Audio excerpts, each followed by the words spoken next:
नीलातुङ्गस्तनगिरितटे सुप्तमुद्बोध्य कृष्णं पारार्थ्यं स्वं श्रुतिशतशिरःसिद्धमध्यापयन्ति स्वोच्छिष्टायां सृजिनिगलितं या बलात्कृत्य भुङ्क्ते गोदा तस्यै नम इदमिदं भूय एवास्तु भूयः. அன்னவயல் புதுவையாண்டாள் அரங்கற்கு பன்னு திருப்பாவை பல்பதியம் இன்னிசையால் பாடிக் கொடுத்தாள் நற்பாமாலை பூமாலை சூடிக் கொடுத்தாளை சொல்லு சூடிக் கொடுத்த சுடற்கொடிய தொல்பாவை பாடி அருளவல்ல பல்வளையாய் நாடி நீ வேங்கடவர்க்கு வேங்கடவர்க்கு வேங்கடவர்க்கு என்னை விதி என்ற மாற்றம் நாம் கடவா வண்ணமே நல்கு.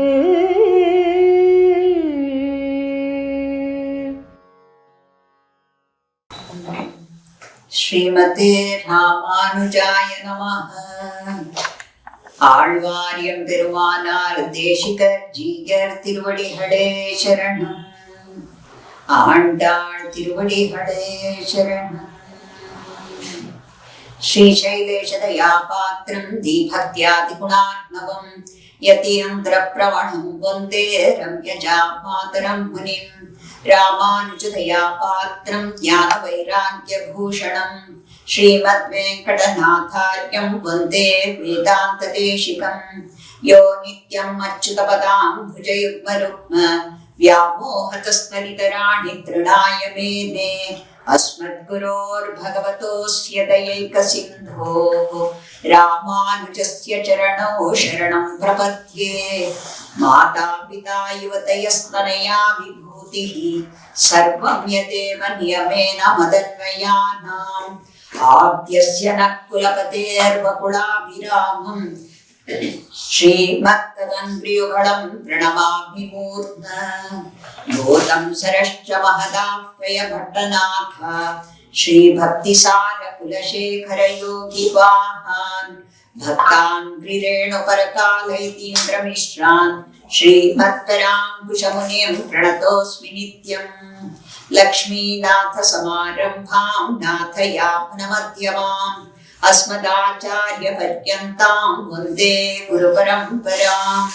अस्मद्गुरुसमारम्भां यतिशेखरमध्यमाम् लक्ष्मीवल्लभपर्यन्तां वन्दे गुरुपरम्पराम्. नीलातुङ्गस्तनगिरितटी सुप्तम् उद्बोध्य कृष्णं पारार्थ्यं स्वं श्रुतिशतशिरःसिद्धमध्यापयन्ति स्वोच्छिष्टायां सृजिनिगलितं या बलात्कृत्य भुङ्क्ते गोदा तस्यै नम इदमिदं भूय एवास्तु भूयः. அன்னவயல் புதுவை ஆண்டாளரங்கற்கு பன்னு திருப்பாவை பல்பதியம் இன்னிசையால் பாடிக் கொடுத்தாள் நல்பாமாலை பூமாலை சூடிக் கொடுத்தாளை சொல்லு சூடிக் கொடுத்த சுடற்கொடியே தொல்பாவை பாடியருளவல்ல பல்வளையாய் நாடி நீர் வேங்கடவர்க்கென்னை விதி என்ன இம்மாத்தம் நாங்கடவா வண்ணமே நல்கு. கனைத்திளம் கத்தருமை கண்ணுக்கிறங்கி நினைத்து முலைவழியே நின்று பால் சூர நனைத்தில்லம் ஷேராக்கம் நற்செல்வன் தங்காய் பனித்தலை வீழ நின் வாசல் கடைப்பத்தி சினத்தினாள் தென்னிலங்கை கோபானை செத்த மனத்துக்கினியானை பாடவும் தீவாய் திரவாய் இனித்தான் இழந்திராய் இதென்ன பேருரக்கம் அனைத்தில் அத்தாரும் அறிந்தேலோரெம்பாவாய். ஆண்டாள் திருவடிகளே சரணம். அஞ்சு குடிக்கொரு சந்ததியாய் ஆழ்வார்கள் தம் செயலை விஞ்சி நேர்க்கம் தன் பயழாய் பிஞ்சாய் பழுத்தாளை ஆண்டாளை பத்தியுடன் நானும் பழுத்தாய் மனமே மகிழ்ந்து. ஸ்ரீ விஷ்ணு சித்த குலநந்தன கல்பவல்லீம் ஸ்ரீரங்கராஜ ஹரிச்சந்தன யோக திருஷ்யாம் சாக்ஷாத் க்ஷபாம் கருணயாம் கமலாம் ஹிவான்யாம் கோதாம் அனன்ய சரண சரணம் பிரபத்யே. தேவஸ்ய மகிஷீம் திவ்யாம் ஆதோ கோதாம் உபாஸ்மஹே யன்மௌலி மாலிகாம் ப்ரீத்ய ஸ்வீகரோதி ஸ்வயம் பிரபுः. ஆண்டாள் திருவடிகளே சரணம். ಶ್ರೀಮದ್ ಪರಮಹಂಸ ಇತ್ಯಾದಿ ಯತಿರಾಜ ಮಠದ ನಾರಾಯಣ ರಾಮಾನುಜೀಯ ಸ್ವಾಮಿಗಳ ನಿಯಮನದಂತೆ ದಾಸರು ತಿರುಪಾವೆಯಲ್ಲಿ 12ನೇ ಪಾಶ್ರವನ್ನ ಅವರು ಆಜ್ಞಾಪಿಸಿರುವ ಹಾಗೆ ಯಥಾಮತಿ ಆ ಮಹಾದೇವಿಯ ಆಂಡಾಳ್ನ ಕೃಪೆ ಯಾವ ರೀತಿಯಲ್ಲಿ ಅವಳದೇ ಆದಂತಹ ವಾಕುಗಳನ್ನ ಹರಿಸುತ್ತೋ ಅವಳ ಕೃಪೆಯಂತೆ ಮಾತು ಮೂಡಿ ಬರಲಿ ಅಂತ ಹೇಳ್ಬಿಟ್ಟು ಅವಳನ್ನ ಪ್ರಾರ್ಥಿಸಿಕೊಂಡು ಇಂತಹ ಕೈಂಕರ್ಯವನ್ನ ಪ್ರಸಾದಿಸಿದ್ದಕ್ಕಾಗಿ ಆಚಾರ್ಯರ ಚರಣಾಂಶದಲ್ಲಿ ಭಕ್ತಿಪೂರ್ವಕವಾದಂತಹ ನಮಸ್ಕಾರಗಳನ್ನ ಸಲ್ಲಿಸುತ್ತಾ ಅವರ ಕೃಪೆ ಸದಾ ಇರಬೇಕು ಅನ್ನುವುದಾಗಿ ಪ್ರಾರ್ಥಿಸ್ತೀನಿ. ಬಹು ಮುಖ್ಯವಾಗಿ 12ನೇ ಪಾಶುರವನ್ನ ಕೊಟ್ಟಿರುವುದು ಅವರ ಒಂದು ವಿಶೇಷ ಕೃಪೆಯನ್ನ ತೋರಿಸುತ್ತೆ ಅನ್ನುವುದನ್ನ ಹೇಳುವುದಕ್ಕೆ ಬಹಳ ಹೆಮ್ಮೆಯಿಂದ ಹೇಳ್ಕೊಳ್ತೀನಿ.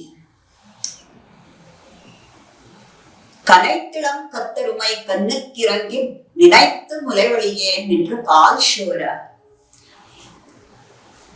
ಇದನ್ನ ಆಚಾರ್ಯರಿಗೆ ನಾವಿವಾಗ ಹೋಲಿಸಿ ಹೇಳಬಹುದು ಅನ್ನುವುದಾಗಿ ಬಹಳ ಹೆಮ್ಮೆಯಿಂದ ಹೇಳ್ತೀನಿ. ಯಾಕೆ ಅಂದ್ರೆ ಕನೈತ್ತಿಳಂ ಕತ್ತರುಮೈ ಕನ್ನಕ್ಕಿರಂಗಿ ಯತಿಯ ಪೀಠದಲ್ಲಿ ಕುಳಿತು ಸರ್ವಭೂತಗಳ ಹಿತಕ್ಕಾಗಿ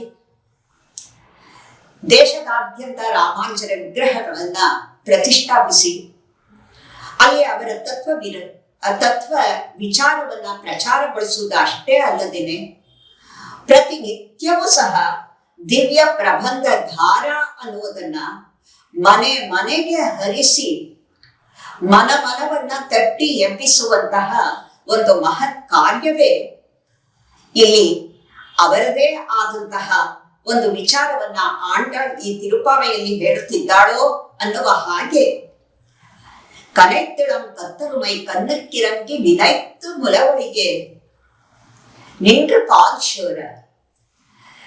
ಬರೀ ದಿವ್ಯ ಪ್ರಬಂಧ ಧಾರ ಅಲ್ಲ, ದಿವ್ಯ ಪ್ರಬಂಧ ಅಮೃತಧಾರವಾಗಿ ಇಲ್ಲಿ ಎಲ್ಲರನ್ನ ಎಬ್ಬಿಸ್ತಾ ಇರುವಂತಹ ಆಚಾರ್ಯರಿಗೆ ಇದು ಬಹಳವಾಗಿ ಅನ್ವಯಿಸುತ್ತೆ. ನನೆತ್ತಿಲ್ಲಂ ಶೇರಾಕಂ ನಚ್ಚಲ್ವನ್, ನನೆತ್ತಿಲ್ಲಂ ಶೇರಾಕಂ ಮಠದ ಪೂರ್ಣವಾಗಿ ಆ ಭಕ್ತಿಯ ಒಂದು ಪ್ರವಾಹವೇ ಹರಿತಾ ಇದೆ. ಇವರು ಯಾವಾಗ ಆಚಾರ್ಯ ಪೀಠವನ್ನ ಅಲಂಕರಿಸಿದ್ರು ಆವಾಗಲೇ ಇದನ್ನ ಈ ಯತಿರಾಜ ಮಠ ಅಂತ ಹೇಳ್ತಂದ್ರೆ ಆ ಭಕ್ತಿಯ ಭಗವಂತನ ಒಂದು ಆ ವಿಚಾರಗಳಲ್ಲಿ ಸದ್ವಿಚಾರಗಳ ಧಾರೆ ಅದು ಪ್ರವಾಹವಾಗಿ ಪ್ರವಹಿಸ್ತಾ ಇದೆ. ನನೆತ್ತಿಲ್ಲಂ ಶೇರಾಕಂ ನಚ್ಚಲ್ವನ್ ತಂಗಾಯ್ ಅಂತ ಹೇಳಿದಾಗ ಅವರ ಶಿಷ್ಯ ವೃಂದದವರೆಗೂ ಸಹ ಸೇರುತ್ತೆ ಇದು ಅನ್ನೋದನ್ನ ನಾವು ನೋಡಿದಾಗ, ತಂಗಾಯ್ ಇಂತಹ ಆಚಾರ್ಯರ ಶಿಷ್ಯರಾಗಿದ್ದಂತಹ ನಿಮ್ಮನ್ನ ಅನ್ನುವುದಾಗಿ ಸಂಬೋಧನೆಯನ್ನ ಮಾಡುವ ರೀತಿಯಲ್ಲಿ ನನೆತ್ತಿಲ್ಲಂ ಶೇರಾಕಂ ನಚ್ಚಲ್ವನ್ ತಂಗಾಯ್ ಪನಿತ್ತಲೆ ಗೀಳ ನಿನ್ ವಾಶಲ್ ಕಳೈಪತ್ತಿ. ಪನಿತ್ತಲೆ ಗೀಳ ಯಾರನ್ನೇ ಆಗ್ಲಿ ಕರ್ಮ ಬಂಧ ಅನ್ನುವುದು ಬಿಡುವುದಿಲ್ಲ, ಅದು ಮೇಲಿಂದ ಸುರಿತಾ ಇರುತ್ತೆ ನೋಡಿ, ಅದು ಪನಿತ್ತಲೆ ಗೀಳ. ಅದರಲ್ಲಿಯೂ ಧನುರ್ಮಾಸವಾಗಿರುವುದರಿಂದ ಆ ಮಂಚಿನ ಹಣ್ಣಿ ಸುರಿತಾ ಇರುತ್ತೆ, ಪ್ರಕೃತಿ ದತ್ತವಾದದ್ದು. ಅದನ್ನ ಇಲ್ಲಿ ಹೇಳ್ತಾರೆ. ಅದನ್ನ ಆಂತರಿಕವಾಗಿ ಕಂಡಾಗ, ಒಂದು ತತ್ವ ವಿಚಾರದಲ್ಲಿ ಕಂಡಾಗ, ಕರ್ಮದ ಒಂದು ಬಂಧನದಲ್ಲಿ ಸಿಕ್ಕಿಕೊಂಡಿರುವಾಗ ಆ ಕರ್ಮ ಪ್ರವಾಹ ಅನ್ನುವುದು ಯಾವಾಗಲೂ ನಮ್ಮ ತಲೆಯ ಮೇಲೆ ಬಿದ್ದು ಅದು ನಮ್ಮನ್ನ ಬಾಧಿಸ್ತಾನೇ ಇರುತ್ತೆ ಅನ್ನುವುದನ್ನ ನಾವು ಇಲ್ಲಿ ಕಾಣಬಹುದು. ಪನಿತ್ತಲೆ ವೀಳ ನಿನ್ ವಾಶಲ್ ಕಡೈಪತ್ತಿ. ನಿನ್ ವಾಶಲ್ ಕಡೈಪತ್ತಿ ಅಂತ ಹೇಳಿದಾಗ ಭಾಗವತರ ಬಾಗಿಲಿಗೆ ಜೋತಾಡುವ ಹಾಗೆ ನಿಂತಿರುವುದು ಅನ್ನುವುದಾಗಿ, ಕೆಳಗಡೆ ಆಳವಾಗಿ ಆ ಪ್ರವಾಹದಲ್ಲಿ ಮುಳುಗುವುದಕ್ಕೆ ಆಗುವುದಿಲ್ಲ, ಮೇಲೆ ಆ ಕರ್ಮ ಬಂಧದ ಒಂದು ಆ ಧಾರೆ ಹರಿತಾ ಇದೆ, ಅದನ್ನ ಬಿಡಿಸ್ಕೊಳ್ಳುವುದಕ್ಕಾಗುವುದಿಲ್ಲ. ಈ ರೀತಿಯಲ್ಲಿ ನಟ್ಟ ನಡುವೆ ನನಗೆ ಆಶ್ರಯ ಅಂತ ಹೇಳ್ತು ಅಂದ್ರೆ ಆಚಾರ್ಯರ ಸಾನ್ನಿಧ್ಯವೇ ಅನ್ನುವುದನ್ನ ತೋರಿಸುವಂತಹ ದ್ಯೋತಕವಾಗಿ ನಚ್ಚಲ್ವಂತಂಗಾಯ್. ಆಚಾರ್ಯರ ಶಿಷ್ಯ ವೃಂದದವರು ಹೇಗೆ ಅಂತ ಹೇಳ್ತು ಅಂದ್ರೆ ಪ್ರತಿನಿತ್ಯವೂ ಸಹ ಅವರು ಒಂದೊಂದು ಕಾಲಕ್ಷೇಪದ ಮೂಲಕ ಆ ಭಗವಂತನ ಪ್ರಾಪ್ಯವನ್ನ ಯಾವ ರೀತಿಯಲ್ಲಿ ನಾವು ಪಡೆಯಬೇಕು ಅಂತಾರೋ ಅದರಲ್ಲಿ ರುಚಿ ವಿಶ್ವಾಸಗಳು ಉಂಟಾಗಿ ಅವರ ಒಂದು ಬಾಗಿಲಲ್ಲಿ ಜೋತು ಬೀಳುವ ಹಾಗೆ ಭಾಗವತ ಶೇಷತ್ವ ಸ್ವರೂಪವನ್ನ ತೋರಿಸ್ತಾ ಇರುವಂತದ್ದು. ನಚ್ಚಲ್ವಂತಂಗಾಯ್ ಪನಿತ್ತಲೆ ವೀಣ ನಿನ್ ವಾಶಲ್ ಕಡೈಪತ್ತಿ ಶಿನತ್ತಿನಾಳ್ ತೆನ್ನಿಲಂಗೈ ಕೋಮಾನೆಚ್ಚೆತ್ತ. ಇಲ್ಲಿ ಶಿನತ್ತು ಅಂತ ಹೇಳಿದ್ರೆ ಕೋಪ ಅನ್ನುವುದು ಬರುತ್ತಲ್ಲ, ಆ ಕೋಪ ಅನ್ನುವುದಕ್ಕೆ ಏನಪ್ಪ ಅಂತ ಹೇಳ್ತಂದ್ರೆ ಆ ಭಗವಂತನ ಒಂದು ವಿಚಾರದಲ್ಲಿ ಸಾಮಾನ್ಯವಾಗಿ ಎಲ್ಲರೂ ಸಹ ಆತ್ಮಗುಣ ಪ್ರಕಾಶಿಸಿದರೂ ಸಹ ಕೋಪವನ್ನ ನಾವು ಅದನ್ನ ಹೋಗಲಾಡಿಸಿಕೊಳ್ಳದೆ ಇದ್ದರೆ ಎಷ್ಟು ಅನಾಹುತಗಳು ನಡೆಯುತ್ತೆ. ಆದ್ರಿಂದ ಆಚಾರ್ಯರ ಶಿಷ್ಯ ಪರಂಪರೆಯಲ್ಲಿ ನಾವು ಬೆಳಗ್ತಾ ಇರ್ಬೇಕಾದ್ರೆ ಮೊಟ್ಟ ಮೊದಲನೇದಾಗಿ ಆ ಕೋಪವನ್ನ ನಿವಾರಿಸಿಕೊಳ್ಳಬೇಕು ಅನ್ನೋದನ್ನೇ ಕ್ರೋಧಾತ್ ಭವತಿ ಸಮೋಹ, ಸಮೋಹಾತ್ ಸ್ಮೃತಿ ವಿಭ್ರಮ, ಸ್ಮೃತಿ ಭ್ರಂಶಾತ್ ಬುದ್ಧಿನಾಶೋ, ಬುದ್ಧಿನಾಶಾತ್ ಪ್ರಣಶ್ಯತಿ ಅನ್ನುವುದಾಗಿ ಗೀತಾಚಾರ್ಯರು ಭಗವದ್ಗೀತೆಯಲ್ಲಿ ಏನು ಹೇಳಿದ್ದಾರೋ ಆ ಶಿನತ್ತಿನ ತೆನ್ನಿಲಂಗೈಕೋಮಾನೆಚ್ಚತ್ತ, ಆ ಕೋಪವನ್ನ ಮೊಟ್ಟ ಮೊದಲು ನಮ್ಮ ಸ್ಮೃತಿಯನ್ನ ನಾಶ ಮಾಡುತ್ತೆ. ಆ ಸ್ಮೃತಿ ಯಾವಾಗ ಆಗುತ್ತೋ ಬುದ್ಧಿ ನಾಶವಾಗುತ್ತೆ, ಬುದ್ಧಿ ಯಾವಾಗ ನಾಶ ಆಗುತ್ತೋ ಸರ್ವವೂ ನಾಶವಾದಂತೆ. ಆದ್ದರಿಂದ ಮೊಟ್ಟ ಮೊದಲು ಆ ಕೋಪವನ್ನ ನಾವು ಬಿಡಬೇಕು ಅನ್ನುವುದಾಗಿ ಇಲ್ಲಿ ಸೂಚಿಸ್ತಾ ಇದೆಯೋ ಆಚಾರ್ಯರ ಸಾನ್ನಿಧ್ಯದಲ್ಲಿ ಅನ್ನುವುದನ್ನ ಇಲ್ಲಿ ಪ್ರತಿಬಿಂಬಿಸುತ್ತೆ. ತೆನ್ನಿಲಂಗೈ ಕೋಮಾನೆ, ತೆನ್ನಿಲಂಗೈ ಅಂತ ಹೇಳಿದಾಗ ಈ ಶರೀರವನ್ನೇ ಒಂದು ಲಂಕಾಪಟ್ಟಣವನ್ನಾಗಿ ಮಾಡಿಕೊಂಡಾಗ, ದಶೇಂದ್ರಿಯಗಳೇ ರಾವಣನ ರೀತಿಯಲ್ಲಿ ನೋಡಿದಾಗ ಈ ರಾವಣ ತಾನು ನಾಶವಾಗುವಂಥದ್ದು ಯಾವುದು ಅಂದ್ರೆ ಆ ಕೋಪದಿಂದ ಅನ್ನುವ ಹಾಗೆ ನಾವು ದಾಶರಥಿಯಾದಂತಹ ಈ ಮೊದಲಿಯಾಂತ ಅವರು ರಾಮಾಯಣಕ್ಕೆ ಯಾವ ರೀತಿಯಲ್ಲಿ ಹೋಲಿಸಿದ್ದಾರೋ ಅದನ್ನ ಅರ್ಥೈಸಿಕೊಂಡಾಗ ಸ್ವಾಮಿಯ ಆಚಾರ್ಯರ ಶಿಷ್ಯರಾದಂತಹ ನಾವುಗಳು ಕೋಪವನ್ನ ನಾಶ ಮಾಡಿಕೊಂಡು ಆತ್ಮಗುಣ ಸಂಪನ್ನರಾದಾಗ ನಮ್ಮಲ್ಲಿದ್ದಂತಹ ದಶೇಂದ್ರಿಯ ಅನ್ನುವಂತಹ ಆ ರಾವಣನನ್ನ ನಾಶಪಡಿಸಿದಾಗ ಆವಾಗ ಏನು ಮನತ್ತಕ್ಕಿನಿಯಾನೆ ಪಾಡುವು. ಆಗ ಮನತ್ತಕ್ಕೆ ಆ ಮನಸ್ಸಿಗೆ ಹತ್ತಿರವಾದಂತಹ, ಹಿಡಿಸಿದಂತಹ, ಪ್ರೀತಿಯಾದಂತಹ ಅವನನ್ನ ಹಾಡುವುದಕ್ಕೆ ಸಾಧ್ಯ. ಮನತ್ತಕ್ಕಿನಿಯಾನೆ ಪಾಡುವು. ಎಲ್ಲರೂ ಪ್ರತಿನಿತ್ಯವೂ ಸಹ ಸಂಜೆ ಆದರೆ ಸಾಕು 4000 ದಿವ್ಯ ಪ್ರಬಂಧ, ವೇದ ಘೋಷಗಳು ಇವುಗಳು ನಡೀತಾ ಇರುತ್ತಲ್ಲ, ಇದು ಪಾಡುವ ನೀವಾಯ್ತಿರವ. ಅಲ್ಲಿ ಹೋದವರು ಯಾರು ಆಗ್ಲಿ ಬಾಯಿ ಮುಚ್ಕೊಂಡಿರುವುದಕ್ಕಾಗುವುದಿಲ್ಲ ನೋಡಿ, ಬಾಯಿ ತಿರವಾದ ಅನ್ನುವುದಾಗಿ ಈ ಒಂದು ಪಾಶಕ್ಕೆ ಅನುಗುಣವಾಗಿ ಆಚಾರ್ಯರ ಒಂದು ಸಾನ್ನಿಧ್ಯ ಆ ಮಠವೇ ಚಿತ್ರಣಗೊಂಡ ಹಾಗೆ ಇದೆ. ಬಾಯ್ತಿರವ ಇನಿತ್ತಾನ್ ಎಳಂದಿರ ಇಷ್ಟೆಲ್ಲ ಹೇಳಿದ್ರು ಸಹ ಇನ್ನು ಎಚ್ಚರಗೊಳ್ತಾ ಇಲ್ವಲ್ಲ ಅನ್ನುವ ರೀತಿಯಲ್ಲಿ ಒಬ್ಬ ಗೋಪಿಕೆಯ ಒಂದು ಸಂಕೇತದಲ್ಲಿ ಇಡೀ ಸಮಾಜವನ್ನೇ ಉದ್ದೇಶಿಸಿ ಹೇಳುವ ಹಾಗೆ ಇದೆ. ಇನಿತ್ತಾನ್ ಎಳಂದಿರ ಈದೆನ್ನ ಪೇರುರಕ್ಕಂ ಪೇರುರಕ್ಕಂ ಈದೆನ್ನ ಪೇರುರಕ್ಕಂ ಅಂತ ಹೇಳಿದ್ರೆ ಇದು ಯಾವ ರೀತಿಯ ನಿದ್ರೆ ಅನ್ನುವುದಾಗಿ ಹೇಳ್ತಾರೆ. ಯಾತಕ್ಕಾಗಿ ಅಂತ ಹೇಳಿದ್ರೆ ಈದೆನ್ನ ಪೇರ್ ಉರಕ್ಕಂ ಅನೆತ್ತಿಲ್ಲತ್ತಾರು ಇಷ್ಟು ಎಲ್ಲ ಎಚ್ಚರಗೊಳಿಸುವುದಕ್ಕೆ ಸುತ್ತಲೂ ಆ ಭಗವಂತ ನಮಗೆ ಇಂತಹ ಆಚಾರ್ಯರನ್ನ ಕೃಪೆ ಮಾಡಿದಾಗ ನಾವು ತಪೋ ನಿದ್ರೆಯಲ್ಲಿ ಮುಳುಗಿರೋದು ಸರಿನಾ? ಇಲ್ಲ, ಇದು ಸರಿಯಲ್ಲ. ಇನಿತ್ತಾನ್ ಎಳಂದಿರ ಈತೆನ್ನ ಪೇರುರಕ್ಕಂ ಅನೈತಿಲ್ಲತ್ತಾರಂ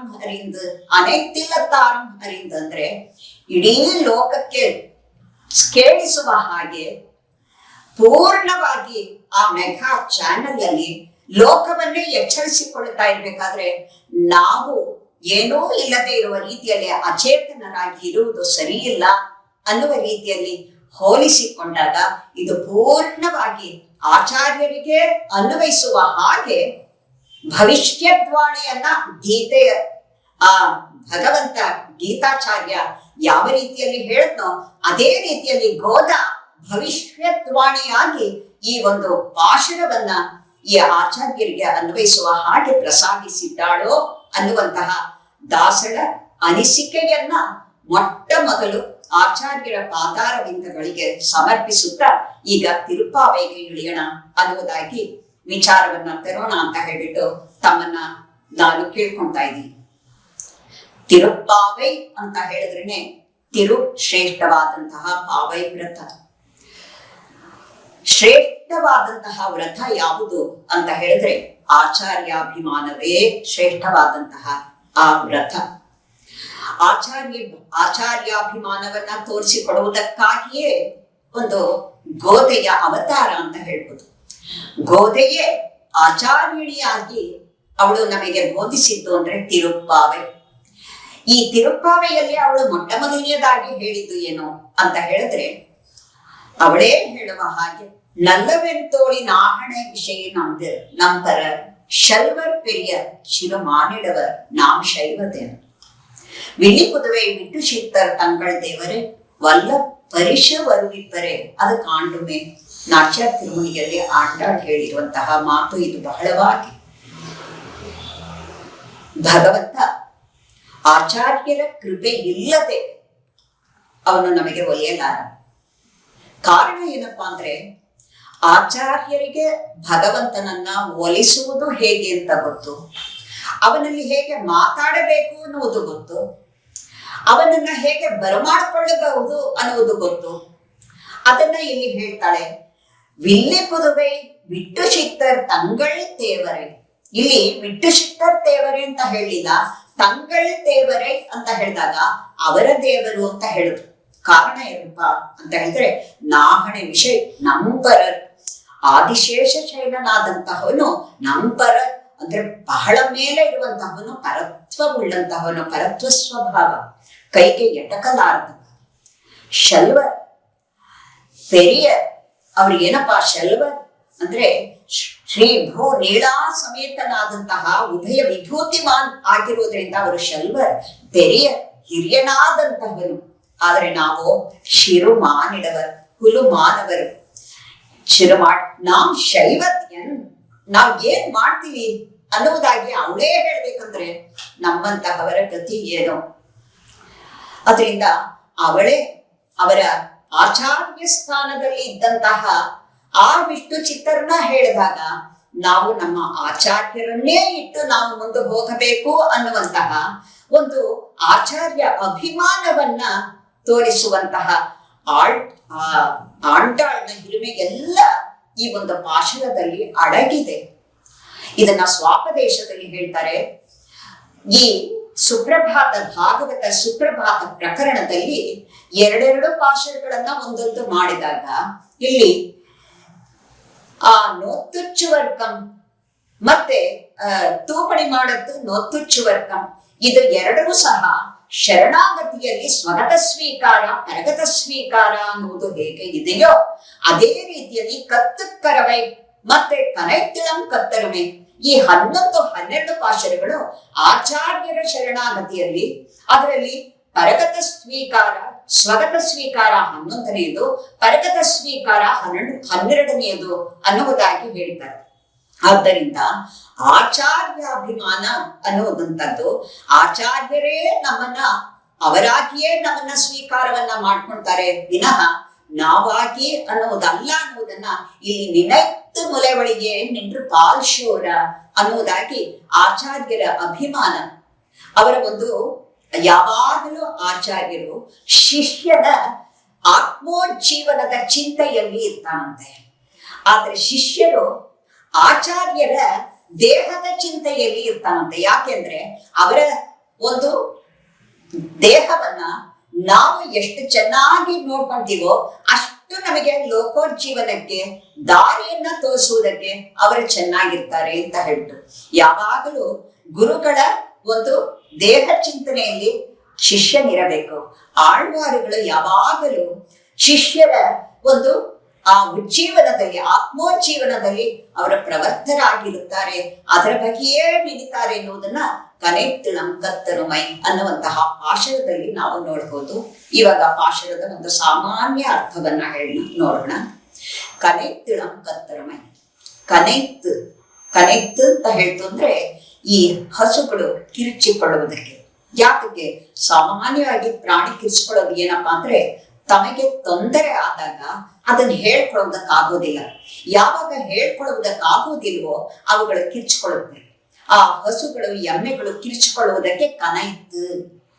ಇಳಂ ಕತ್ತರುಮೈ, ಇಳಂ ಇನ್ನು ಚಿಕ್ಕದಾಗಿ ಇರುವಂತಹ ಕರು ಹಾಕಿರುವಂತಹ ಎಮ್ಮೆ ಅಂತ ಹೇಳ್ತಾರೆ. ಈ ಪಶು ಅಂತ ಯಾಕೆ ಹಾಕ್ಲಿಲ್ಲ, ಎಮ್ಮೆ ಅಂತ ಯಾಕೆ ಹಾಕಿದ್ರು ಅಂತ ಹೇಳಿದ್ರೆ ಹಸುನಾದ್ರೂ ಬೇಗ ಸೊರೆ ಬಿಡುತ್ತಂತೆ, ಎಮ್ಮೆ ಸ್ವಲ್ಪ ಸೊರೆ ಬಿಡೋದು ಕಷ್ಟ. ಆದ್ರೆ ಆ ಎಮ್ಮೆಯೇ ಭಾವ ಪ್ರಕರ್ಷದಲ್ಲಿ ತನ್ನ ಕರುವನ್ನ ನೆನೆಸಿಕೊಂಡು ಹಾಲು ಸುರಿಸ್ತಾ ಇದೆ ಅನ್ನುವಂತಹ ಒಂದು ವಿಚಾರವನ್ನ ಇಲ್ಲಿ ಹೇಳ್ತಾರೆ. ನಿನ್ನೆಯ ಒಂದು ಪಾಶದಲ್ಲಿ கத்துக்கரவை கணங்கள் பலகுறந்து செத்தார் திரளிய சென்று ಶರಿಚ್ಚಯ್ಯ ಕುತ್ತಮೊಂದ್ರಿಲ್ಲಾದ ಕೋವಲರ್ ಅನ್ನುವುದಾಗಿ ಒಬ್ಬ ಗೋಪಾಲಕನ ಒಂದು ವಿಶೇಷವಾದಂತಹ ಆ ಸ್ವಧರ್ಮ ನಿಷ್ಠೆಯನ್ನ ಪ್ರತಿಬಿಂಬಿಸುವಂತಹ ದೃಶ್ಯವನ್ನ ತಂದ್ರು. ಆದ್ರೆ ಇವತ್ತೇನಪ್ಪಾ ಅಂದ್ರೆ ಆ ಹಸು ಕಿರ್ಚ್ಕೊಳ್ತಾ ಇದೆ ತನ್ನ ಕರುವನ್ನ ನೆನ್ಸ್ಕೊಂಡು. ಯಾತಕ್ಕೆ ಅಂತ ಹೇಳ್ತು ಅಂದ್ರೆ ಸರಿಯಾದ ಸಮಯಕ್ಕೆ ಇವನು ಆ ಕರುವನ್ನ ತಾಯಿಯ ಹತ್ರ ಕಳಿಸಿಲ್ಲ. ಯಾವಾಗ ಕರುವಿಗೆ ಹಾಲು ಕೊಡ್ಲಿಲ್ವೋ ಅದರ ಒಂದು ಕೆಚ್ಚಲುಗಳಲ್ಲಿ ಆ ಹಾಲಿನ ಭಾರ ಹೆಚ್ಚಾಯ್ತು. ಯಾವಾಗ ಕೆಚ್ಚಲಲ್ಲಿ ಭಾರ ಹೆಚ್ಚಾಯ್ತೋ ಅದಕ್ಕೆ ತಡೆದುಕೊಳ್ಳೋದಕ್ಕೆ ಆಗದೆ ಇರುವಂತಹ ಒಂದು ನೋವು ಸಂಭವಿಸ್ತು. ಆ ಒಂದು ಕಡೆ ನೋವನ್ನ ಸಹಿಸಿಕೊಳ್ಳುವುದಕ್ಕಾಗುವುದಿಲ್ಲ, ಮತ್ತೊಂದು ಕಡೆ ತನ್ನ ಕರುವಿಗೆ ಹಾಲು ಕೊಡುವುದೇ ಇರುವಂತಹ ಪರಿಸ್ಥಿತಿಯಲ್ಲೂ ಇದ್ದೀನಿ. ಈ ರೀತಿಯಲ್ಲಿ ಕರುವನ್ನ ನೆನೆಸಿಕೊಂಡಂತಹ ಒಂದು ನೋವು, ತನ್ನ ಒಂದು ಆ ಬೇನೆಯನ್ನ ಸಹಿಸಿಕೊಳ್ಳಲಾರದೆ ಇರುವಂತಹ ನೋವು, ಆ ರೀತಿಯಲ್ಲಿ ಭಾವ ಪ್ರಕರ್ಷದಲ್ಲಿ ಅದು ತಡೆದುಕೊಳ್ಳುವುದಕ್ಕಾಗದೇನೆ ಮುಲೆ ಬಳಿಗೆ ಅದರ ಒಂದು ಕೆಚ್ಚಲಿನಿಂದ ಹಾಲು ಸುರಿದು ಹೋಗ್ತಾ ಇದೆಯಂತೆ. ಒಂದು ಕಡೆ ಗೋಪಾಲಕನ ಆ ಪಾತ್ರೆಯನ್ನು ಹಾಲು ತುಂಬಿಲ್ಲ, ಇನ್ನೊಂದು ಎರಡನೆಯದು ಕರುವಿನ ಬಾಯಿಗೂ ಹೋಗಿಲ್ಲ, ಮೂರನೆಯದಾಗಿ ವ್ಯರ್ಥವಾಗಿ ಅದು ನೆಲದಲ್ಲಿ ಹೋಗ್ತಾ ಇದೆ. ಇಷ್ಟು ಸಂಪದ್ಭರಿತವಾದಂತಹ ಒಂದು ಚಿತ್ರಣವನ್ನ ಆಂಡ ಇಲ್ಲಿ ತಡೆ ಕನೆತ್ತಳಂ ಕತ್ತರುಮೈ ಕನ್ನಕ್ಕಿರಂಗಿ ನಿನೈತ್ತು ಮುಲಗಳಿಗೆ ನಿಂಡ್ರು ಪಾಲ್ ಶೋರ. ಅದರಿಂದ ಏನಾಗಿದೆ, ನನೈತಿನಂ ಶೇರ್ ಆಕು. ಇವಾಗ ಅಂದ್ರೆ ಎಲ್ಲ ಸಿಮೆಂಟು ಮಸಾಯಿಕು ಹೀಗೆ ಫ್ಲೋರಿಂಗ್ ಬಂದ್ಬಿಟ್ಟಿದೆ, ನೆಲ ಆಗ್ಬಿಟ್ಟಿದೆ. ಆವಾಗ ಎಲ್ಲ ಗೊಲ್ಲರ ಮನೆ ಅಂತ ಹೇಳ್ತು ಅಂದ್ರೆ ಎಲ್ಲ ಮಣ್ಣಿನ ನೆಲ. ಆ ಮಣ್ಣಿನ ನೆಲಕ್ಕೆ ಸ್ವಲ್ಪ ನೀರ್ ತಾಕಿದ್ರೇನೆ ಅದು ಕೆಸರು. ಇಲ್ಲಿ ಯಾವ ಕೆಸರಾಗಿದೆ ಅಂತ ಹೇಳ್ತು ಅಂದ್ರೆ ಹಾಲಿನ ಕೆಸರಾಗಿದೆಯಂತೆ. ಹಾಲಿನ ಕೆಸರಾಗಿರುವುದರಿಂದ ಅದು ಎಲ್ಲ ಅಂಗಳದಲ್ಲಿ ಎಲ್ಲ ಅಷ್ಟು ಕ್ಷೀರ ಸಮೃದ್ಧಿ ಇತ್ತು ಅನ್ನೋದನ್ನ ಇಲ್ಲಿ ತೋರಿಸ್ತಾರೆ. ನನೆತ್ತಿಲ್ಲಂ ಶೇರಾಕಂ ನಚ್ಚಲ್ವನ್. ಇಷ್ಟೆಲ್ಲ ತನ್ನ ಒಂದು ಸ್ವಧರ್ಮದ ನಿಷ್ಠೆಯಲ್ಲಿ ವಿಮುಖನಾದಂತಹ ಆ ಗೋಪನನ್ನ ನಚ್ಚಲ್ವನ್, ಅದರಲ್ಲೂ ಒಳ್ಳೆಯವನಾದ ಅವನು ಅನ್ನುವ ರೀತಿಯಲ್ಲಿ ಅವನ ಗುಣಾಢ್ಯವನ್ನ ಇಷ್ಟು ನಚ್ಚಲ್ವನ್ ಅನ್ನುವುದಾಗಿ ಕೊಂಡಾಡ್ತಾರಲ್ಲ. ಹೇಗೆ, ಯಾತಕ್ಕಾಗಿ ಅಂತ ಹೇಳ್ತು ಅಂದ್ರೆ, ನೆನ್ನೆಯನ್ನು ತೋರಿಸಿದ್ದು ಸ್ವಧರ್ಮ ನಿಷ್ಠೆಯಲ್ಲಿ, ಆದ್ರೆ ಇವತ್ತು ಒಂದು ವಿಶೇಷ ಧರ್ಮವನ್ನ ತೋರಿಸ್ತಾರೆ. ಸ್ವಧರ್ಮ ನಿಷ್ಠೆಗೂ ಮುಖ್ಯವಾಗಿ ವಿಶೇಷವಾದಂತಹ ಧರ್ಮ ಅಂತ ಹೇಳಿದ್ರು. ಸ್ವನಿಷ್ಠೆ ಅಂತ ಹೇಳಿದಾಗ ಆಚಾರ್ಯರನ್ನ ನಾವು ಆಶ್ರಯಿಸುವುದು, ಸ್ವಗತ ನಿಷ್ಠೆ ಹೇಗಿದೆಯೋ ಸ್ವಧರ್ಮ ನಿಷ್ಠೆ ಹಾಗಿದೆ. ಕನೆತ್ತಿಳಂ ಕತ್ತರಮೈ ಕನ್ನಕ್ಕಿರಂಗಿ ಅಂತ ಹೇಳ್ತು ಅಂದ್ರೆ, ಆಚಾರ್ಯರ ಒಂದು ಕೃಪೆ ನಾವು ಅವರ ಹತ್ತಿರ ಹೋಗಿ ಅವರನ್ನ ಆಶ್ರಯಿಸುವ ಹಾಗೆ ಮಾಡಿಬಿಡುತ್ತು ಅಂತ ಹೇಳಿದಾಗ ಅವರ ಒಂದು ಕೃಪೆ ಹಿರಿದಾಗುತ್ತೆ. ಹಿರಿದಾದಾಗ ಅದು ವಿಶೇಷ ಧರ್ಮ, ಅದು ಪರಗತ ಸ್ವೀಕಾರದ ಒಂದು ಆನಿಷ್ಠೆ ಬರುವುದು. ಇದೇ ವಿಶೇಷ ಧರ್ಮವನ್ನ ನಾವು ಭಗವಂತನ ಒಂದು ಉತ್ಸವದ ಒಂದು ಸಮಯದಲ್ಲಿ ಹೇಳಿದಾಗ, ಬ್ರಹ್ಮೋತ್ಸವ ನಡೀತಾ ಇರುತ್ತೆ, ಭಗವಂತನ ತೇರು ಅಂತ ಇಟ್ಕೊಳ್ಳಿ. ತೇರು ನೆಲೆ ಸೇರುವುದಕ್ಕೆ ಸ್ವಲ್ಪ ಹೆಚ್ಚಾಗ್ಬಿಡುತ್ತೆ. ಆವಾಗ ಸ್ವಧರ್ಮ ನಿಷ್ಠೆಯಾಗಿ ಆವಾಗ ಏನು, ಅದೇ ಕಾಲಕ್ಕೆ ಆ ಒಂದು ಸಂಧ್ಯಾ ವಂದನೆಯನ್ನೇ ಆಗಲಿ, ಅವನ ಒಂದು ಸ್ವಧರ್ಮ ನಿಷ್ಠೆಯನ್ನ ಮಾಡುವುದಕ್ಕೆ ಜಪ ತಪಾತಿಗಳಿಗೆ ಆವಾಗ ಸ್ವಲ್ಪ ವಿಳಂಬವಾಗುತ್ತೆ. ಆದ್ರೆ ಇವಾಗ ಅವನು ಆಶ್ರಯಿಸುವುದು ಒಂದು ವಿಶೇಷ ಧರ್ಮವಾಗಿ ಭಗವಂತನನ್ನ. ಅಂತಹ ಸಮಯದಲ್ಲಿ ಭಗವತ್ ರಕ್ಷಣೆ ಮುಖ್ಯವಾಗುತ್ತೆ, ಭಗವಂತನ ಉತ್ಸವ ಮುಖ್ಯವಾಗುತ್ತೆ ವಿನಃ ಆವಾಗ ಸ್ವಧರ್ಮ ಅನ್ನುವುದು ಎರಡನೆಯ ಸ್ಥಾನದಲ್ಲಿ ಬರುತ್ತೆ. ಯಾವಾಗ ಎರಡನೆಯದ ಸ್ಥಾನದಲ್ಲಿ ಬರುತ್ತೋ ಅವನು ಸಂಪೂರ್ಣವಾಗಿ ಭಗವಂತನಿಗೆ ಅರ್ಪಿಸಿಕೊಂಡಿದ್ದಾನೆ ಅನ್ನುವಂತಹದ್ದು ವಿಶೇಷ ಧರ್ಮವಾಗಿ ಆದಾಗ ಆವಾಗ ಅದು ಏನಾಗುತ್ತೆ, ಅದರಲ್ಲಿ ಯಾವುದೇ ರೀತಿಯ ಒಂದು ಕುಂದು ಬರುವುದಿಲ್ಲ ಅನ್ನುವುದನ್ನ ಇಲ್ಲಿ ತೋರಿಸ್ತಾರೆ. ಅದನ್ನ ಇಲ್ಲಿ ಕನೆತ್ತಿಳಂ ಕತ್ತರುಮೈ ಕನ್ನಕ್ಕಿರಂಗಿ ನಿನತ್ತು ಮುಲವಳಿಗೆ ನಿன்ற ಪಾಲ್ಶೋರ ನನೆತ್ತಿಲ್ಲಂ ಶೇರಾಕಂ ನಚ್ಚಲ್ವನ್. ಈ ನಚ್ಚಲ್ವನ್ ಅನ್ನುವುದಾಗಿ ಇಲ್ಲಿ ಅವನನ್ನ ಹೇಳಬೇಕಾದ್ರೆ ಇವನು ಹೇಗೆ ಇದ್ದಾನೆ ಅಂತ ಹೇಳ್ತು ಅಂದ್ರೆ, ಇಲ್ಲಿ ಪೆರಿಯಾಳ್ವಾರ್ ತಿರುಮೊಳಿಯಲ್ಲಿ ಒಂದು ವಿಚಾರವನ್ನ ಇಲ್ಲಿ ಹೇಳ್ತಾರೆ. ಕೃಷ್ಣ ಬೃಂದಾವನಕ್ಕೆ ಹೋಗ್ತಾನೆ. ಹೋಗ್ತಾ ಇದ್ದಾಗ ಅವನು ಯಾವ ರೀತಿಯಲ್ಲಿ ಹೋಗ್ತಾನೆ ಅನ್ನುವುದನ್ನು, ಕೃಷ್ಣನ ಒಬ್ಬ ಗೆಳೆಯ ಶ್ರೀಧಾಮ ಅನ್ಕೊಳ್ಳಿ, ಆ ಶ್ರೀಧಾಮನ ಮನೆಯ ಚಿತ್ರಣವನ್ನ ಇಲ್ಲಿ ಮಾಡ್ಕೊಂಡಿದ್ದಾರೆ ಅಂತ ಹೇಳಿದಾಗ, ಎಲ್ಲ ಜೊತೆಯಲ್ಲಿ ಹೋಗುವಾಗ ಶುಲ್ಕೆಯಂ ತೆರಿವಿಲ್ಲಂ ಶೆಡ್ಡುಕೋಲಂ ಮೇಲಾಡೆಯಂ ತೋಳನ್ಮಾರ್ ಕೊಂಡೋಡ ஒரு கைய வருவந்தன் தோளையூன்றி ಆನಿರ ಇನಪ್ಪೇಳ ಕುರಿತ ಶಂಗಂ ಅನ್ನುವುದಾಗಿ ಪೆರಿಯಾಳ್ವಾರ್ ಇವರ ತಂದೆಯವರು ಕೃಷ್ಣನ ಒಂದು ಆ ದನ ಕಾಯುವಾಗ ಬೃಂದಾವನಕ್ಕೆ ಹೋದಾಗ ತನ್ನ ಗೆಳೆಯರ ಜೊತೆಯಲ್ಲಿ ಹೇಗೆ ಹೋಗ್ತಾ ಇದ್ದಾನೆ ಅನ್ನುವುದನ್ನ ಹೇಳ್ತಾರೆ. ಒಬ್ಬನ ಕೈಯನ್ನ ಅವನ ಹೆಗಲ ಮೇಲೆ ಮುರಿ, ಮತ್ತೊಂದು ಕೈಯನ್ನ ಆ ದನಗಳನ್ನ ಕೂಗುವುದಕ್ಕಾಗಿ ಅವನು ಇಟ್ಟುಕೊಂಡಂತಹ ಒಂದು ಶಂಖವನ್ನ ಹಿಡಿದು ಹೋಗ್ತಾ ಇದ್ದಾನಂತೆ.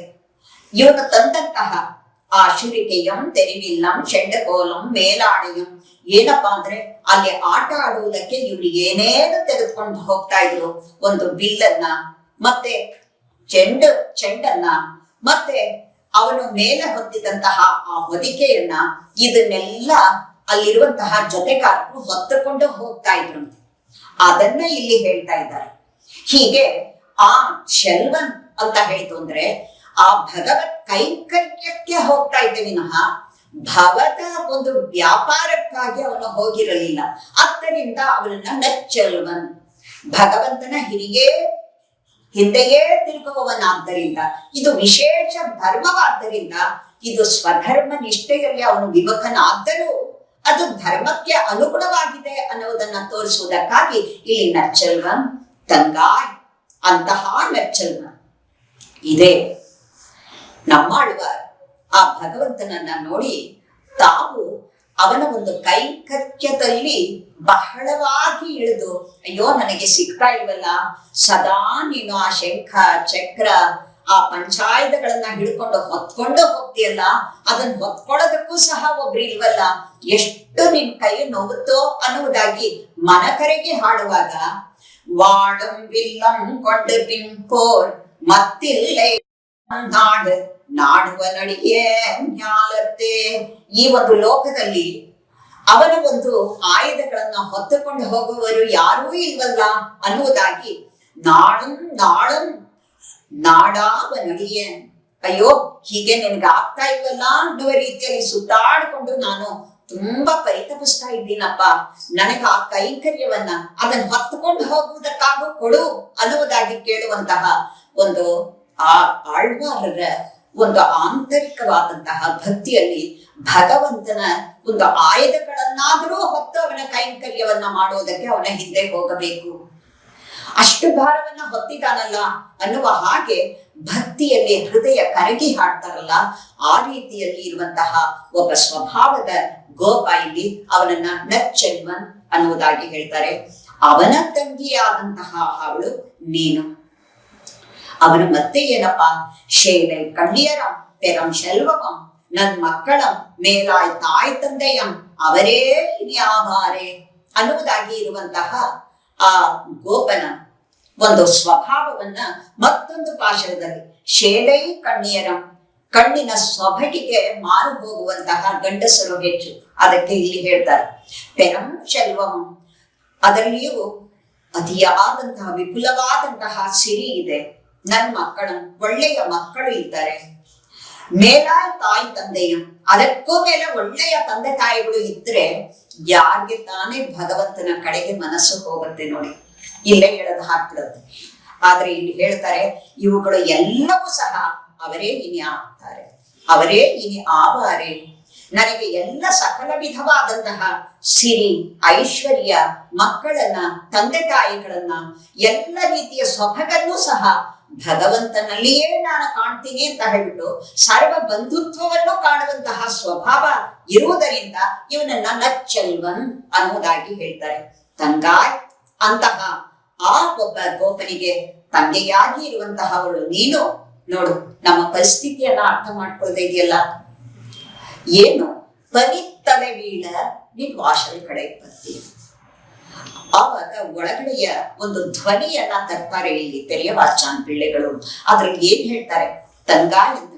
ಯಾತಕ್ಕೆ ಇಲ್ಲಿ ಬರ್ಬೇಕು, ಪಕ್ಕದ ಮನೆಗಾದ್ರೂ ಹೋಗಿ ನೀವು ಯಾತಕ್ ನನ್ನನ್ನ ಸದಾಯಿಸ್ತೀರಾ, ನಾವು ಬನ್ನಿ ಅಂತ ಹೇಳ್ಬಿಟ್ಟು. ಇನ್ನೊಂದು ಮನೆ ಇದೆಯಲ್ಲ, ಇದನ್ ಬಿಟ್ರೆ ಇಲ್ವಾ ಅಂತ ಹೇಳ್ತಂದ್ರೆ, ಇಲ್ಲ, ಅಲ್ಲಿಗೆ ಹೋಗ್ಬೇಕಾದ್ರೆ ನಿನ್ನ ಮನೆಗೆ ನಾವು ಯಾಕೆ ಬರ್ಬೇಕಾಗಿತ್ತು. ಪನಿ ತಲೆ ಬೀಳ, ನೋಡು ನಾವು ಎಷ್ಟು ಕಷ್ಟ ಪಡ್ತಾ ಇದೀವಿ, ನೀನು ಒಳಗಡೆ ಅಚ್ಚುಕಟ್ಟಾಗಿ ಮಲಗಿದೀಯ.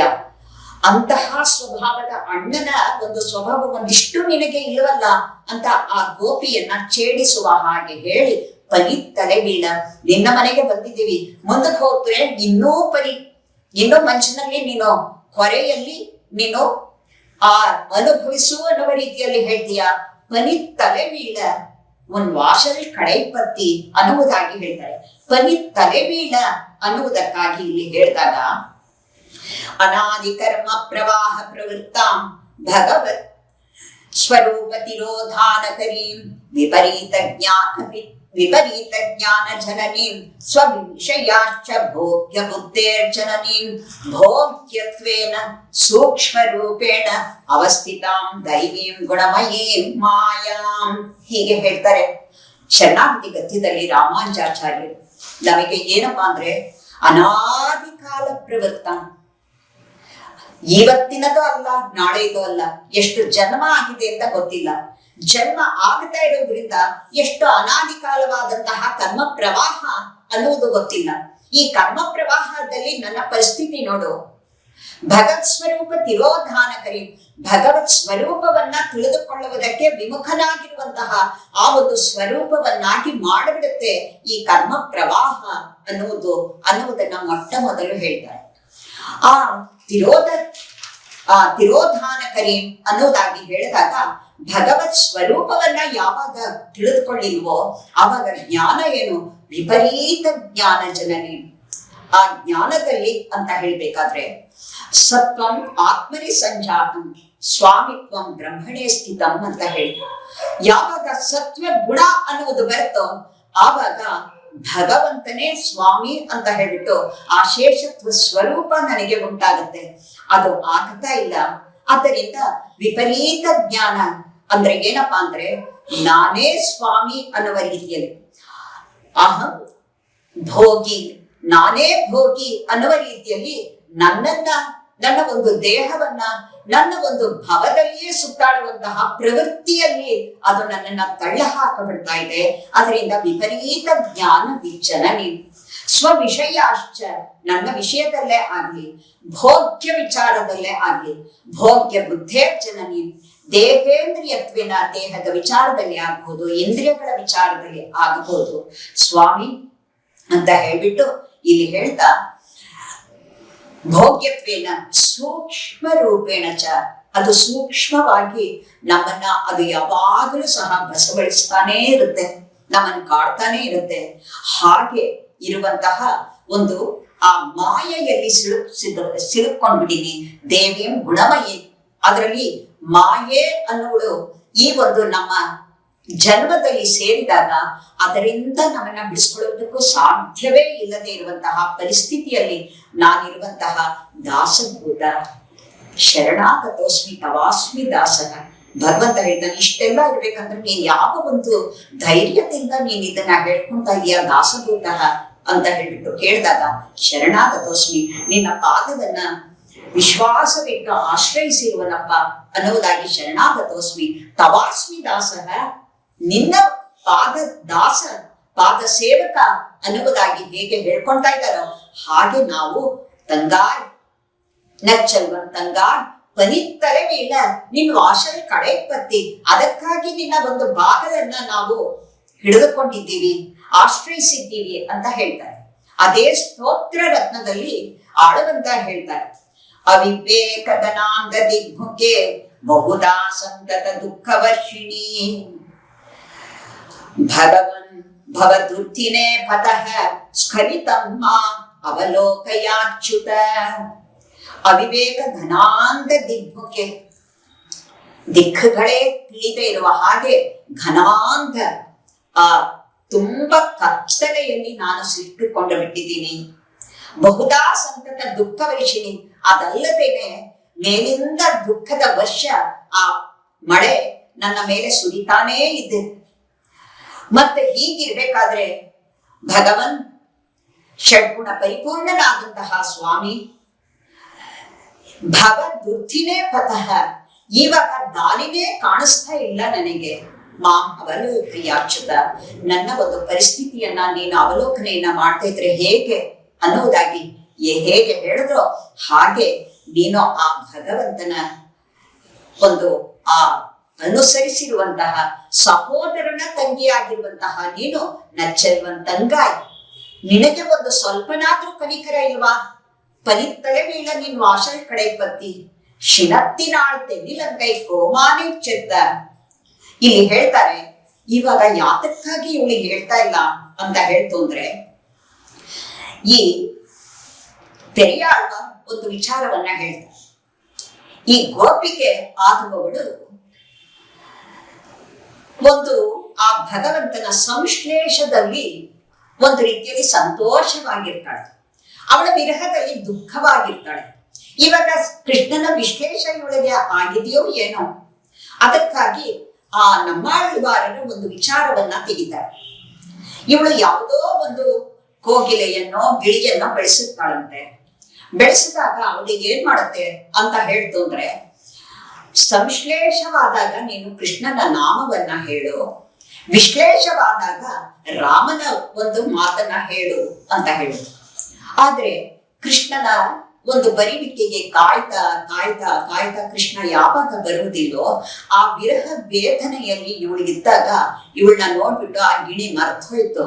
ಅದೇನ್ ಮಾಡ್ಬಿಡ್ತು, ಅದು ಕಣ್ಣನ ಆ ಕೃಷ್ಣ ಕೃಷ್ಣ ಅನ್ನುವುದಾಗಿ ಅದು ಗಿಳಿ ಕೂಕದಂತೆ. ಆವಾಗ ಇವರು ಹೇಳ್ತಾರೆ, ಕುಯಿಲ್ ಪೈದಲ್ ಹಾಳ್ ಕಣ್ಣನ್ ನಾಮವೇ ಕುಳಿರಿ ಕೊಂಡ್ರೀರ್ ಅನ್ನುವ ರೀತಿಯಲ್ಲಿ, ಅಯ್ಯೋ ಅವನು ಬಾರ್ದೇ ಇರ್ಬೇಕಾದ್ರೆ ಅವನ ಹೆಸರನ್ನ ಹೇಳಿ ಹೇಳಿ ನನ್ನನ್ನು ಯಾಕೆ ಸಾಯಿಸ್ತೀರಾ ಅನ್ನುವುದಾಗಿ ಇವರು ಹೇಳ್ತಾ ಇರಬೇಕಾದ್ರೆ, ಓಹೋ, ಕೃಷ್ಣ ಎಲ್ಲೋ ಇವಳ ಒಂದು ಇದಕ್ಕೆ ಇನ್ನೂ ದೂರವಾಗಿದ್ದಾನೆ ಅನ್ನುವಂತಹ ದುಃಖದಲ್ಲಿ ಇವಳು ಇರುವುದರಿಂದ ಇವಳಿಗೆ ಇಷ್ಟವಾದಂತಹ ರಾಮನ ನಾಮವನ್ನ ಹೇಳಿದ್ರಾದ್ರೂ ಇವಳು ಹೇಳ್ತಾಳ ಅನ್ನುವುದಕ್ಕಾಗಿ ರಾಮಾವತಾರವೇ ರಾವಣನ ಸಂಹಾರಕ್ಕಾಗಿ, ದೇವತೆಗಳ ಒಂದು ಬಂಧನವನ್ನ ಬಿಡಿಸುವುದಕ್ಕಾಗಿ ಅಲ್ವಾ. ಆದ್ದರಿಂದ ಆ ರಾವಣನ ವೃತ್ತಾಂತವನ್ನ ಹೇಳ್ತಾರೆ. ಯಾತಕ್ಕೆ ಹೀಗೆ ಕೋಪದಿಂದ ಮಾತಾಡುವಂತಹವಳು ನೀನಾಗಿದೀಯಾ? ಕೋಪದಿಂದಲೇ ಆ ರಾವಣ ನಾಶವಾಗಿದ್ದು ಗೊತ್ತಿಲ್ವಾ ನಿನಗೆ ಅನ್ನುವುದಕ್ಕಾಗಿ ಇಲ್ಲಿ ಹೇಳ್ತಾರೆ. ಆ ಕೋಪದಿಂದ ರಾವಣ ನಾಶವಾದ ಹಾಗೆ ಇಲ್ಲಿಯೂ ಹೇಳ್ತಾರೆ. ಇಲ್ಲಿ ಯಾತಕ್ಕಾಗಿ ಹೇಳ್ತಾರೆ? ಶಿನತ್ತಿನಾಳ್ ತೆನ್ನಿಲಂಗೆ ಕೋಮಾನೆ ಚೆತ್ತ ಅಂತ ಹೇಳ್ಬಿಟ್ಟು ರಾಮನ ಮೇಲೆ ಒಂದೊಂದು ಬಾಣವನ್ನ ಪ್ರಯೋಗ ಮಾಡ್ಬೇಕಾದ್ರೂ ರಾವಣ ಕೋಪದಿಂದ ಕುದಿತಾ ಇದ್ನಂತೆ. ಆದ್ರೆ ಅದೇ ರಾಮ ಶಾಂತ ರಾಮನಾಗಿ ಸ್ವಲ್ಪವೂ ವಿಚಲಿತವಿಲ್ಲದೆ ಅವನು ಆನಂದದಿಂದ ಒಂದೊಂದು ಬಾಣವನ್ನು ಸಹ ಬಾಣದ ಸುರಿ ಮಳೆಯನ್ನೇ ರಾವಣನ ಮೇಲೆ ಹಾಕ್ತಾ ಇದ್ದಂತೆ. ರಾವಣನಿಗೆ ಒಂದು ಕೋಪ. ಯಾಕೆಂದ್ರೆ ಏನಾದ್ರೂ ಮಾಡಿ ರಾಮನಲ್ಲಿ ಒಂದು ಕೋಪ ನಾನು ಬರೆಸ್ಲೇಬೇಕು ಅನ್ನುವ ರೀತಿಯಲ್ಲಿ ಇವನಿಗೆ ಪಣ. ಏನ್ ಮಾಡೋದು ಗೊತ್ತೇ ಆಗಲಿಲ್ವಂತೆ. ಆವಾಗ ಇವನು ಏನ್ ಮಾಡ್ದ? ಎಲ್ಲದಕ್ಕೂ ಸಹ ಕಾರಣ ಇಲ್ಲಿ ಮೊಟ್ಟ ಮೊದಲನೆಯದಾಗಿ ಈ ಕಪಿ ನಮ್ಮ ಲಂಕೆಗೆ ಪ್ರಾರಂಭವಾಗಿ ಬಂತು. ಅಲ್ಲಿಂದ ಇದು ರಾಮ ಕಾರ್ಯಕ್ಕೆ ಸಹಕಾರವಾಗಿದೆ. ಅದರಿಂದ ಮೊಟ್ಟ ಮೊದಲು ಈ ಕಪಿಯಾದಂತಹ ಈ ಹನುಮಂತನಿಗೆ ಏನಾದ್ರೂ ಮಾಡ್ತು ಅಂದ್ರೆ ಅವನಿಗೆ ಏನಾದ್ರೂ ಕೋಪ ಬರುತ್ತಾ ಅನ್ನುವುದಾಗಿ ಮನಸ್ಸಿನಲ್ಲಿ ದಿಟ್ಟತನ ಮಾಡ್ಕೊಂಡಂತೆ ಏನ್ ಮಾಡ್ದ? ರಾಮನ ಮೇಲೆ ಹರಿಸುವಂತಹ ಬಾಣವನ್ನ ಪಾಪ ಆ ಕಡೆ ಇರುವಂತಹ ಆ ಹನುಮಂತನ ಮೇಲೆ ಹರಿಸಬಿಟ್ನಂತೆ. ಆವಾಗ ಏನು ಅಂದ್ರೆ ತಥೋ ರಾಮ ಮಹಾ ತೇಜ, ಒಂದು ಕೋಪದಲ್ಲಿಯೂ ಸಹ ಅವನ ಮಹಾ ತೇಜಸ್ಸು ಅವನಲ್ಲಿ ಬೆಳಗುತ್ತಾ ಇತ್ತಂತೆ.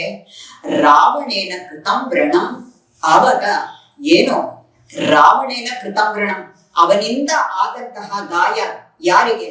ದೃಷ್ಟ್ವಾ ಪ್ಲವಂಗ ಶಾರ್ದೂಲ, ಅವ ದೃಷ್ಟ್ವಾ ಪ್ಲವಗ ಶಾರ್ದೂಲ ಅಂದ್ರೆ ಆ ಹನುಮಂತನಿಗೆ ಬಿಟ್ಟಿದ್ದನ್ನ ನೋಡಿ ಇವನಿಗೆ ಸಹಿಸಕ್ಕಾಗ್ಲಿಲ್ಲ.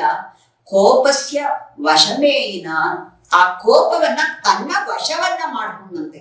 ಅಂದ್ರೆ ಭಗವಂತ ಎಷ್ಟು ಶಾಂತನಾಗಿರುವಂತಹ ಆ ರಾಮ, ಆದ್ರೆ ಅವನ ಮೇಲೆ ಅವನಿಗೆ ಕೋಪ ಬರಿಸುವ ಹಾಗೆ ಯಾವಾಗ ಅಂದ್ರೆ ಭಾಗವತರ ಒಂದು ವೇದನೆಯನ್ನ, ದುಃಖವನ್ನ, ಅವರ ನೋವನ್ನ ಸಹಿಸಲಾರ ರಾಮ ಅನ್ನುವುದು ಇದರಲ್ಲಿ.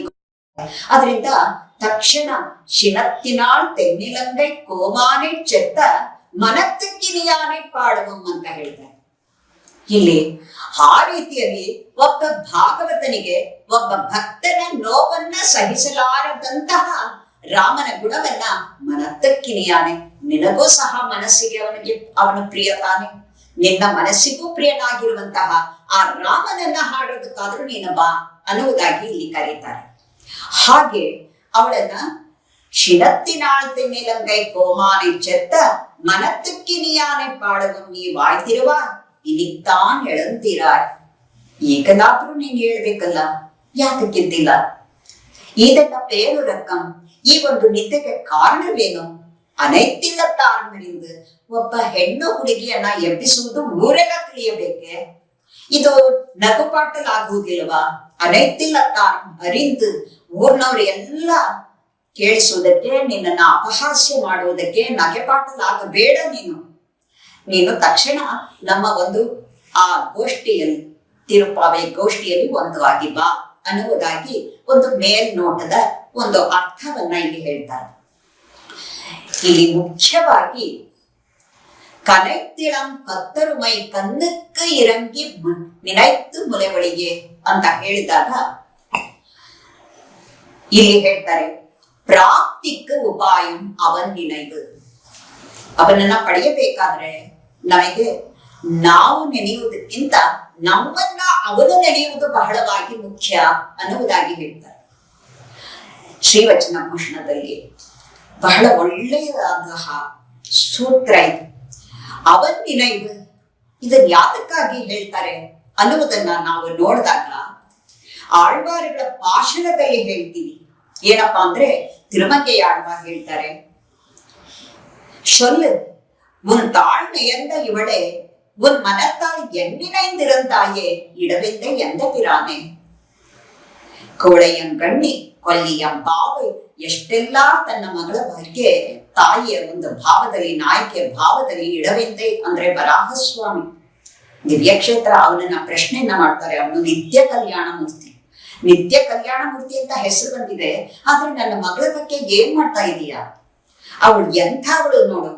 ಕೋಳೆಯಂ ಕಣ್ಣಿ ಅಂತ ಹೇಳ್ತಂದ್ರೆ ಎಂತಹ ಕಣ್ಣಿನ ಚೆಲುವೆ, ಕೊಲ್ಲೆಯನ್ ಪಾವೆ, ಇಂತಹ ಒಂದು ನೀನೇ ಅನ್ನುವ ರೀತಿಯಲ್ಲಿ ವ್ರತಧಾರಿಯಾಗಿದ್ದಾಳೆ. ಆ ವ್ರತಧಾರಿ ಪಾವೆ ಅಂತ ಹೇಳ್ತಂದ್ರೆ ಯಾವ ರೀತಿಯಲ್ಲಿ ನೀನ್ ಹೇಳ್ತೀಯ ಅಂತ ಹೇಳಿದ್ರೆ, ಮುಂತಾಳ್ ನಯಂತ ಇವಳು, ನಿನ್ನ ಪಾದವನ್ನೇ ಆಶ್ರಯಿಸಿ ಸದಾ ಅದರ ಸೇವೆಗೆ ಸಿದ್ಧಳಾಗಿರುವಂತಹ ನನ್ನ ಮಗಳ ಬಗ್ಗೆ ನಿನೈತಿರಂತ ನೀನ್ ಏನಂತ ಯೋಚನೆ ಮಾಡುತ್ತಿದೀಯಾ ಅನ್ನುವುದಾಗಿ ಕೇಳಿದಾಗ ತಿರುಮಂಗೈ ಆಳ್ವಾರರ ಮಾತಿನಲ್ಲಿ ಅವನು ನೆನೆಯಬೇಕು, ನನ್ನ ಮಗಳು ನೆನೀತಾ ಇದ್ದಾಳೆ, ಅದಕ್ಕೆ ಫಲ ಇಲ್ಲ ಅಂದ್ರೆ ಇವಳ ಒಂದು ಕೂಗು ಅವನ ಕಿವಿಗೆ ಬಿದ್ದಿಲ್ಲ ಅನ್ನುವಂತಹ ಅರ್ಥದಲ್ಲಿ ಅವನ್ ನಿನೈವೆ ಉಪಾಯಂ ಪ್ರಾಪ್ತಿಕ ಅವನ್ ನಿನೈವೆ ಅನ್ನುವುದಾಗಿ ಹೇಳ್ತಾರೆ.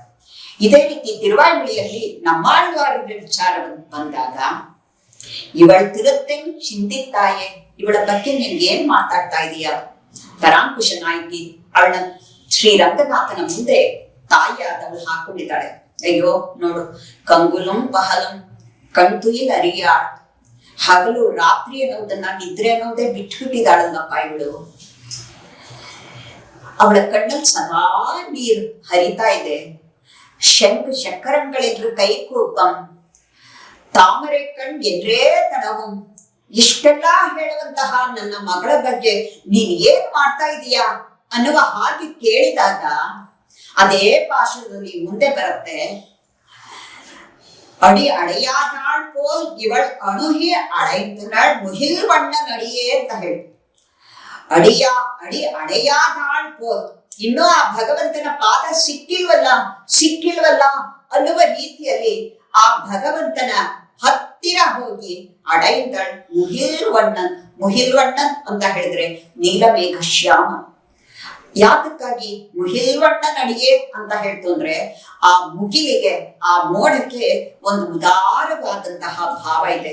ಅದಕ್ಕೆ ಜಲ ಸ್ಥಳ ಅನ್ನುವಂತಹ ಭೇದ ಇಲ್ಲದೆ ಎಲ್ಲಕ್ಕೂ ಒಂದೇ ಸಮವಾಗಿ ಹರಿಯುವಂತಹ ಒಂದು ಸ್ವಭಾವ ಇರುವುದರಿಂದ ಮುಹಿಲ್ವಣ್ಣ ನಡಿಯೇ ಅನ್ನುವುದಾಗಿ ಇಲ್ಲಿ ಹೇಳ್ತಾ ಇದ್ದಾರೆ. ಅಡೆಯಿಂದ ಅರುಳ್ ಚೂಡಿ ಉಯಿಂದವನ್ ಆದ ಫಲಶ್ರುತಿಯಲ್ಲಿ ಹೇಳ್ತಾರೆ. ಅಡೆಯಾದಾಳ ಕೋಲಿಲ್ಲಿ ಅಡೆಯಿಂದ ಮುಹಿಲ್ವಣ್ಣನ್ ಅರುಳ್ ಚೂಡಂ ಉಯಿಂದವನ್ ಅನ್ನುವುದಾಗಿ ಫಲಶ್ರುತಿಯಲ್ಲಿ ಹೇಳ್ತಾರೆ. ಅಂದ್ರೆ ಅವನ ಒಂದು ನಿನೈವು, ಅವನ ಒಂದು ನೆನಪು, ಅವನು ನಮ್ಮನ್ನ ನೆನೆಸ್ಕೊಳ್ಬೇಕು ಅಂತ ಹೇಳ್ಬಿಟ್ಟು ಇಲ್ಲಿ ಹೇಳ್ತಾರೆ. ಇದಕ್ಕೆ ತಿರುಚಂದ ವಿರತ್ನಮ್ಮಲ್ಲಿ ತಿರುಮಣಶಯ ಆಳ್ವಾರ್ ಸಹ ಹೇಳ್ತಾರೆ, ಅಬ್ಬ ನನ್ನ ಮನಸ್ಸು ಎಲ್ಲೆಲ್ಲೋ ಹಾರ್ತಾ ಇರುತ್ತೆ, ಮನಸ್ಸು ಒಂದ ಕಡೆ ನಿಲ್ಲೋದಿಲ್ಲ. ಆ ಮನಸ್ಸನ್ನ ಒಂದ ಕಡೆ ನಿಲ್ಲಿಸಿ ನಿನ್ನ ಪಾದದ ಬಗ್ಗೆಯೇ ಚಿಂತನೆಯನ್ನ ಮಾಡುವ ಹಾಗೆ ನೀನು ಸ್ಮರಿಸಬೇಕು ಅನ್ನುವುದಕ್ಕೆ ಇಲ್ಲಿ ಹೇಳ್ತಾರೆ. ಪರಂದ ಚಿಂತೆಯೊಂಡ್ರಿ ನಿಂದ್ರ ಪಾದ ಪಂಗಯಂ ನಿರಂತರಂ ನಿನೈಪದಾಹ ನೀ ನಿನೈಕ ವೇಂಡಮೇ. ನಿರಂತರ ನಾನ್ ನಿನ್ನನ್ನ ನೆನೆಸಬೇಕು ಅಂದ್ರೆ ಮೊದಲು ನೀ ನನ್ನ ನೆನೆಸಬೇಕು. ನೀ ನೆನೆಸಿದಾಗ ನಾನ್ ನಿನ್ನನ್ನ ನೆನೆಸುವುದಕ್ಕೆ ಸಾಧ್ಯ ವಿನಃ ನೀನ್ ನೆನೆಸದೇ ಇದ್ರೆ ನಾನು ನೆನೆಸುವುದಕ್ಕೆ ಹೇಗೆ ಆಗುತ್ತೆ. ಇದಕ್ಕೆ ನೇರ ಗಜೇಂದ್ರ ಮೋಕ್ಷದ ಒಂದು ಉದಾಹರಣೆಯನ್ನ ಹೇಳ್ತಾರೆ ವ್ಯಾಖ್ಯಾನದಲ್ಲಿ. ಇದು ನೇರವಾಗಿ ಗಜೇಂದ್ರ ಮೋಕ್ಷಕ್ಕೆ ಅಂತ ಹೇಳ್ಬಿಟ್ಟು, ಯಾಕೆಂದ್ರೆ ಎಷ್ಟು ಹೊತ್ತು ಆ ಗಜೇಂದ್ರ ಮೋಕ್ಷದಲ್ಲಿ ಆನೆ ತಾನು ಭಗವಂತನನ್ನ ತನ್ನ ಸ್ವರಕ್ಷಣೆಯನ್ನ ತಾನು ತನ್ನ ಬಲದಲ್ಲಿ ತಾನು ವಿಶ್ವಾಸವನ್ನ ಇಟ್ಕೊಂಡಿತ್ತು. ತನ್ನ ಬಂಧು ಮಿತ್ರರಾಗ್ತಾರ ಇಲ್ಲ, ತಾನು ಆನೆ ಅಂದ್ರೆ ಬಲವಾದ ಆನೆ ಅನ್ನುವುದಾಗಿ ಸೊಕ್ಕು ಅದರಲ್ಲಿತ್ತು. ತಾನು ಈ ಕಡೆಗೆ ಎಳೆಯುತ್ತೆ, ಮೊಸಳೆ ಆ ಕಡೆಗೆ ಎಳೆಯುತ್ತೆ. ಗಜಂ ಆಕರ್ಷಿತಿ ನೀಲಂ, ಆದ್ರೆ ಅದು ಏನೋ ಮಕರಂ ಆಕರ್ಷಿತಿ ಜಲೆ, ಆ ಮೊಸಳೆ ಏನಾಗುತ್ತಾ ಇದೆ, ಜಲದಲ್ಲಿ ಆಕರ್ಷತೆ, ನಾನ್ ಹೆಚ್ಚು ಅಂತ. ಈ ಕಡೆ ಈ ಆನೆ ಏನಾಗತ್ತೆ, ನಂದದ ಒಂದು ಬಲ ಹೆಚ್ಚು ಅಂತ. ಹೀಗೆ ಈ ಎರಡೂ ಸಹ ಅಹಂಕಾರದಲ್ಲಿ ಎಳೆದಾಡ್ತಾ ಇದೆ. ಅಂತಹ ಸಂದರ್ಭದಲ್ಲಿ ಅದು ಯಾವಾಗ ಆದಿಮೂಲ ಅನ್ನುವುದಾಗಿ ಕರೆಯಿತೋ ಆವಾಗ ತನ್ನ ಸ್ವರಕ್ಷಣೆಯಲ್ಲಿ ತನಗೆ ಯಾವ ಅಧಿಕಾರವೂ ಇಲ್ಲ, ನನ್ನ ರಕ್ಷಣೆಯ ಅಧಿಕಾರ ಅವನ ಕೈಯಲ್ಲಿದೆ ಅಂತ ನೆನೆಸಿದಾಗ, ಓ ನಾರಾಯಣ ಮಡಿವಣ್ಣ ಇಡರು ತೀರ ನನ್ನ ಒಂದು ಕಷ್ಟವನ್ನು ನೀನು ತಾನೇ ಹೋಗಲಾಡಿಸ್ಬೇಕು ಅನ್ನುವಾಗಿ ಅದು ಕರೆದುಕೊಂಡಾಗ, ಕೇಳಿಕೊಂಡಾಗ ಆವಾಗ ಭಗವಂತ ಏನ್ ಮಾಡ್ತಾನೆ, ಅತಂತ್ರಿತ ಚಮೋಪತಿ ಪ್ರಹಿತ ಹಸ್ತಂ ಅಸ್ವೀಕೃತ ಪಣಿತ ಮಣಿಪಾದಕಂ. ಆವಾಗ ಏನಾಗತ್ತೆ, ಆ ಭಗವಂತ ತಾನು ಬರ್ಬೇಕಂದ್ರೆ ಎಷ್ಟೆಷ್ಟು ಸಿದ್ಧವಾಗಿರ್ತಾನೆ ಅನ್ನುವುದನ್ನ ಇಲ್ಲಿ ಹೇಳ್ತಾರೆ. ಅಲ್ಲಿ ಭಗವಂತ ತಾನು ಹೊರಟಾಗ ಅತಂತ್ರಿತ ಚಮೋಪತಿ ಪ್ರಹಿತ ಹಸ್ತಂ, ತನ್ನ ಕೈಯನ್ನ ಚಮೋಪತಿ ವಿಶ್ವಕ್ಸೇನರಿಗೆ ಕೊಡಬೇಕಂತೆ. ಅವರು ಅಸ್ವೀಕೃತ ಪ್ರಣೀತ ಮಣಿಪಾದಕಂ, ಅವರು ಭಗವಂತ ನೀನ್ ಹೊರಡಬಹುದು ಅಂತ ಹೇಳ್ಬಿಟ್ಟು ಮಣಿಪಾದಕೆಯನ್ನ ಕೊಡ್ತಾರಂತೆ. ಹಸ್ತಭೂಷಣ ಮಾಡ್ಕೊಳ್ಬೇಕು, ಒಳ್ಳೆಯ ಅಲಂಕಾರವನ್ನ ಮಾಡ್ಕೊಳ್ಬೇಕು. ವಿಷ್ಣು ಅಲಂಕಾರ ಪ್ರಿಯ, ಆ ಅಲಂಕಾರಕ್ಕೆ ತಕ್ಕನಾಗಿ ಮಣಿಪಾದಕೆಯನ್ನ ಹಿಡಿಯಬೇಕು. ಇದು ಏನೋ ನಡೀತಾ ಇಲ್ಲ. ಮತ್ತೆ ಕಿಮಿತಿ ಚಾತಂಕುಲ ಅಂತಃಪುರಂ, ಅಲ್ಲೆಲ್ಲ ಏನಾಗುತ್ತೆ, ಅವರೆಲ್ಲ ಆತಂಕವನ್ನ ಪಡ್ತಾ ಇದ್ದಾರೆ. ಕಿಮಿತಿ ಚಾತಂಕುಲ ಅಂತಃಪುರಂ, ಅಂತಃಪುರದಲ್ಲಿ ಏನು ಇವರು ಇಷ್ಟೆಲ್ಲ ಓಡಾಡ್ತಾ ಇದಾರಲ್ಲ, ಯಾತಕ್ಕಾಗಿ ಇಷ್ಟು ಚಡಪಡಿಕೆ ಅವರಿಗೆ ಗೊತ್ತಾಗ್ತಾ ಇಲ್ಲ. ಏನಪ್ಪಾ ಅಂದ್ರೆ ಕರಿ ಪ್ರವರ ಬ್ರಹ್ಮಿತೆ, ಏನಪ್ಪಾ ಅಂದ್ರೆ ಒಬ್ಬ ಆ ಗಜರಾಜನಿಗಾಗಿ ಏನೆಲ್ಲ ಆಗ್ತಾ ಇದೆ. ಪದಕರಾಜ ಆರೋಗತಃ, ಗರುಡನಿಗೆ ಇಲ್ಲಿ ಹೋಗಬೇಕು ಅಂತ ಹೇಳ್ಬೇಕು, ಆದ್ರೆ ಗರುಡನ್ಗೂ ಸಹ ಎಲ್ಲಿಗೆ ಹೋಗಬೇಕು ಅಂತ ಹೇಳಿಲ್ಲ. ಕರಿ ಪ್ರವರ ಬ್ರಹ್ಮಿತೆ ಭಗವತ ಸ್ವರಾಯೇ ನಮಃ, ಅವನ ಒಂದು ತ್ವರೆ, ಆ ಭಗವಂತನಿಗೆ ಭಾಗವತರ ರಕ್ಷಣಾ ತ್ವರೆ ಹೇಗಿರುತ್ತೋ ಅದನ್ನೇ ಇಲ್ಲಿ ಕನೈತ್ತಿಳಂ ಕತ್ತನುಮೈ ಕನ್ನಕ್ಕೆ ಇರಂಗಿ ನಿನೈತ್ತು ಮುಲವಳಿಗೆ ನಿன்ற ಪಾಲ್ ಶೋರ ಅನ್ನುವುದಾಗಿ ಹೇಳ್ತಾರೆ. ಇದೇ ತಿರುಮಂಗೈಯಾಳ್ವಾರ್ ಹೇಳ್ತಾರೆ, தாய் நினைந்த கன்றே யொக்க என்னையம் தன்னையே நினைக்க செய்து தான் எனக்காய் தாய் நினைந்து ಅರುಳ್ செய்யம் அப்பனே ಅನ್ನುವುದಾಗಿ ಹೇಳ್ತಾರೆ. ತಾಯಿ ನಿನೈಂದ ಕನ್ರೇ ಯೊಕ್ಕ, ಒಬ್ಬ ತಾಯಿ ತನ್ನ ಕರುವನ್ನ ನೆನೆಸುವ ರೀತಿಯಲ್ಲಿ ಎನ್ನಯ್ಯಂ ತನ್ನೆಯೇ ನಿನೈಕ ಶೈದು, ನನ್ನನ್ನು ಸಹ ನಿನ್ನನ್ನೇ ಪ್ರಾರ್ಥಿಸುವ ಹಾಗೆ ಕೃಪೆಯನ್ನ ಮಾಡಿ, ತಾನ್ ಎನಕ್ಕಾಯ್ ತಾಯ್ ನಿನೈದು, ನನಗಾಗಿ ಅವನೇ ತಾಯಿ ಅಂತ ಭಾವಿಸಿಕೊಂಡು ಅರುಳ್ ಶಯ್ಯಂ ಅಪ್ಪನೇ, ನನಗೆ ಅನುಗ್ರಹಿಸುವಂತಹ ಕೃಪೆ ಮಾಡಿದಂತಹ ಸ್ವಾಮಿಯೇ ಅಂತ ಹೇಳಿದಾಗ ನಿನೈತ್ತು ಮೊಲೆವಳಿಗೆ ನಿಂಡ್ರು ಪಾಲ್ಶೂರ ಅನ್ನುವುದಾಗಿ ಇಲ್ಲಿ ಆಗತ್ತೆ. ಮತ್ತೊಂದು ಏನಪ್ಪಾ ಅಂದ್ರೆ, ಒಬ್ಬ ಅರ್ಜುನ ತಾನು ಏನ್ ಮಾಡ್ದ, ಎಷ್ಟೇಯ ಸ್ಯಾ ನಿಶ್ಚಿತಂ ಬ್ರೂಹಿ ತನ್ಮೆ ಶಿಷ್ಯಸ್ತೇಯಂ ಶಾದಿಮಾಂ ಪ್ರಪನ್ನಾಂ ಅನ್ನುವುದಾಗಿ ಕೇಳಿದಾಗ, ತಾನು ಒಂದು ಮಾತನ್ನ ಕೇಳಿದಕ್ಕೆ 700 ಶ್ಲೋಕಗಳನ್ನ ಅವನು ಯಾವ ರೀತಿಯಲ್ಲಿ ತಾನು ಸ್ಫುರಿಸದ ನೋಡಿ. ಸರ್ವೋಪನಿಷದೋ ಗಾವೋ ದುಗ್ಧ ಗೋಪಾಲನಂದನಃ ಪಾರ್ಥೋ ವತ್ಸ ಸುಧೀರ್ಭೋಕ್ತ ದುಗ್ಧಂ ಗೀತಾಮೃತಂ ಮಹತ್ ಅನ್ನೋದಾಗಿ ಧ್ಯಾನ ಶ್ಲೋಕದಲ್ಲಿ ನಾವು ನಿತ್ಯ ಹೇಳ್ತೀವಿ. ಇದರಲ್ಲಿ ಏನಪ್ಪಾ ಅಂದ್ರೆ, ಪಾರ್ಥನೇ ಒಂದು ಕರು ಹಾಗೆ, ಸರ್ವ ಉಪನಿಷತ್ತು ಅನ್ನುವಂತಹ ಆ ವೇದಾಮೃತವನ್ನೇ ಗೀತಾಮೃತವನ್ನಾಗಿ ಉಳಿಸಿದಂತಹ ಭಗವಂತ ಆ ಶಿಷ್ಯನನ್ನ ನೆನೆಸುತ್ತಾನೆ. ಅದರನ್ನೇ ಇಲ್ಲಿ ಏನಾಗುತ್ತೆ, ಕನೆತ್ತಿಳಂ ಕತ್ತರುಮೈ ಕನ್ನಕ್ಕೆ ಇರಂಗಿ ನಿನೈತ್ತು ಮುಲವಳಿಗೆ ಅಂತ ಹೇಳ್ತಾರೆ. ಇದೇ ರೀತಿಯಲ್ಲಿ ನಮ್ಮ ಒಂದು ಗುರು ಪರಂಪರೆಯನ್ನ ನೆನೆಸಿದಾಗ ಭಗವಂತನನ್ನೇ ಆಚಾರ್ಯ ಸ್ಥಾನದಲ್ಲಿ ನಾವು ನೋಡ್ತೀವಿ.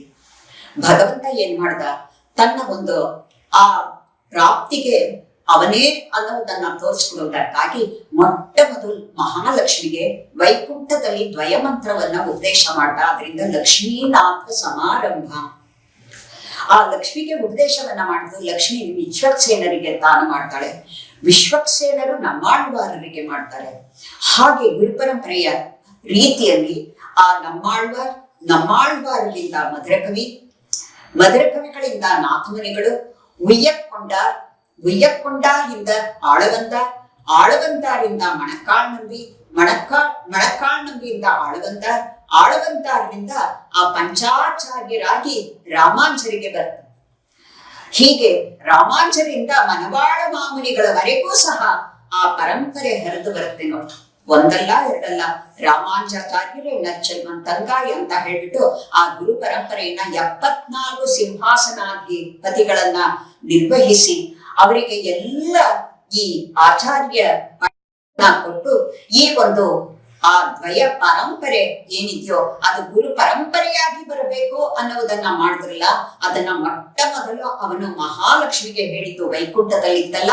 ಇದನ್ನ ಏನು ತನ್ನನ್ನ ಪಡೆಯುವುದಕ್ಕಾಗಿ ಭಗವಂತನೇ ಇದನ್ನ ನೆನೆದು ಮಾಡಿರುವಂತಹ ಒಂದು ಕೃಪಾಧಾರೆಯನ್ನ ಇಲ್ಲಿ ಕನೈತ್ತಿಳಂ ಕತ್ತರಮೈ ಕನ್ನಕ್ಕಿರಂಗಿ.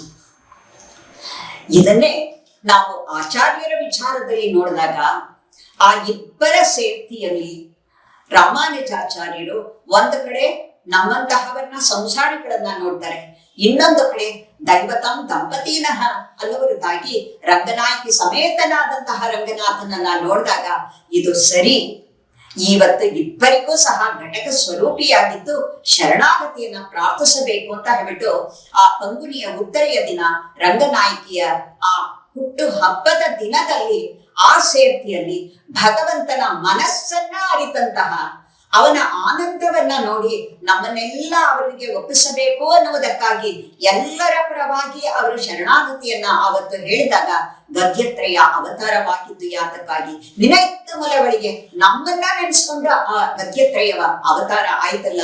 ಇದು ರಾಮಾನುಜಾಚಾರ್ಯರಿಂದ ತಾನೇ.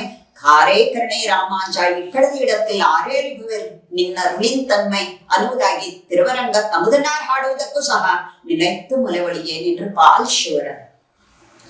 ಮತ್ತೆ ಹೀಗೆ ಒಂದೊಂದು ಆ ಆಚಾರ್ಯರ ಶಿಷ್ಯರಿಗೂ ಇರುವಂತಹ ಒಂದು ಸಂಬಂಧವನ್ನ ತೋರಿಸುವುದಕ್ಕಾಗಿ ಕನೈತ್ತಿಳಂ ಕತ್ತರಮೈ ಕನ್ನಕ್ಕಿರಂಗಿ ನಿನೈತ್ತು ಮೊಲವಳಿಗೆ ನಿಂಟ್ರ ಪಾಲ್ಶೂರ ಅನ್ನುವುದಾಗಿ ಇದ್ದಾಗ ಭಾರತ ಭೂಮಿ ಅಂದ್ರೇನೆ ಇದು ಪುಣ್ಯ ಭೂಮಿ.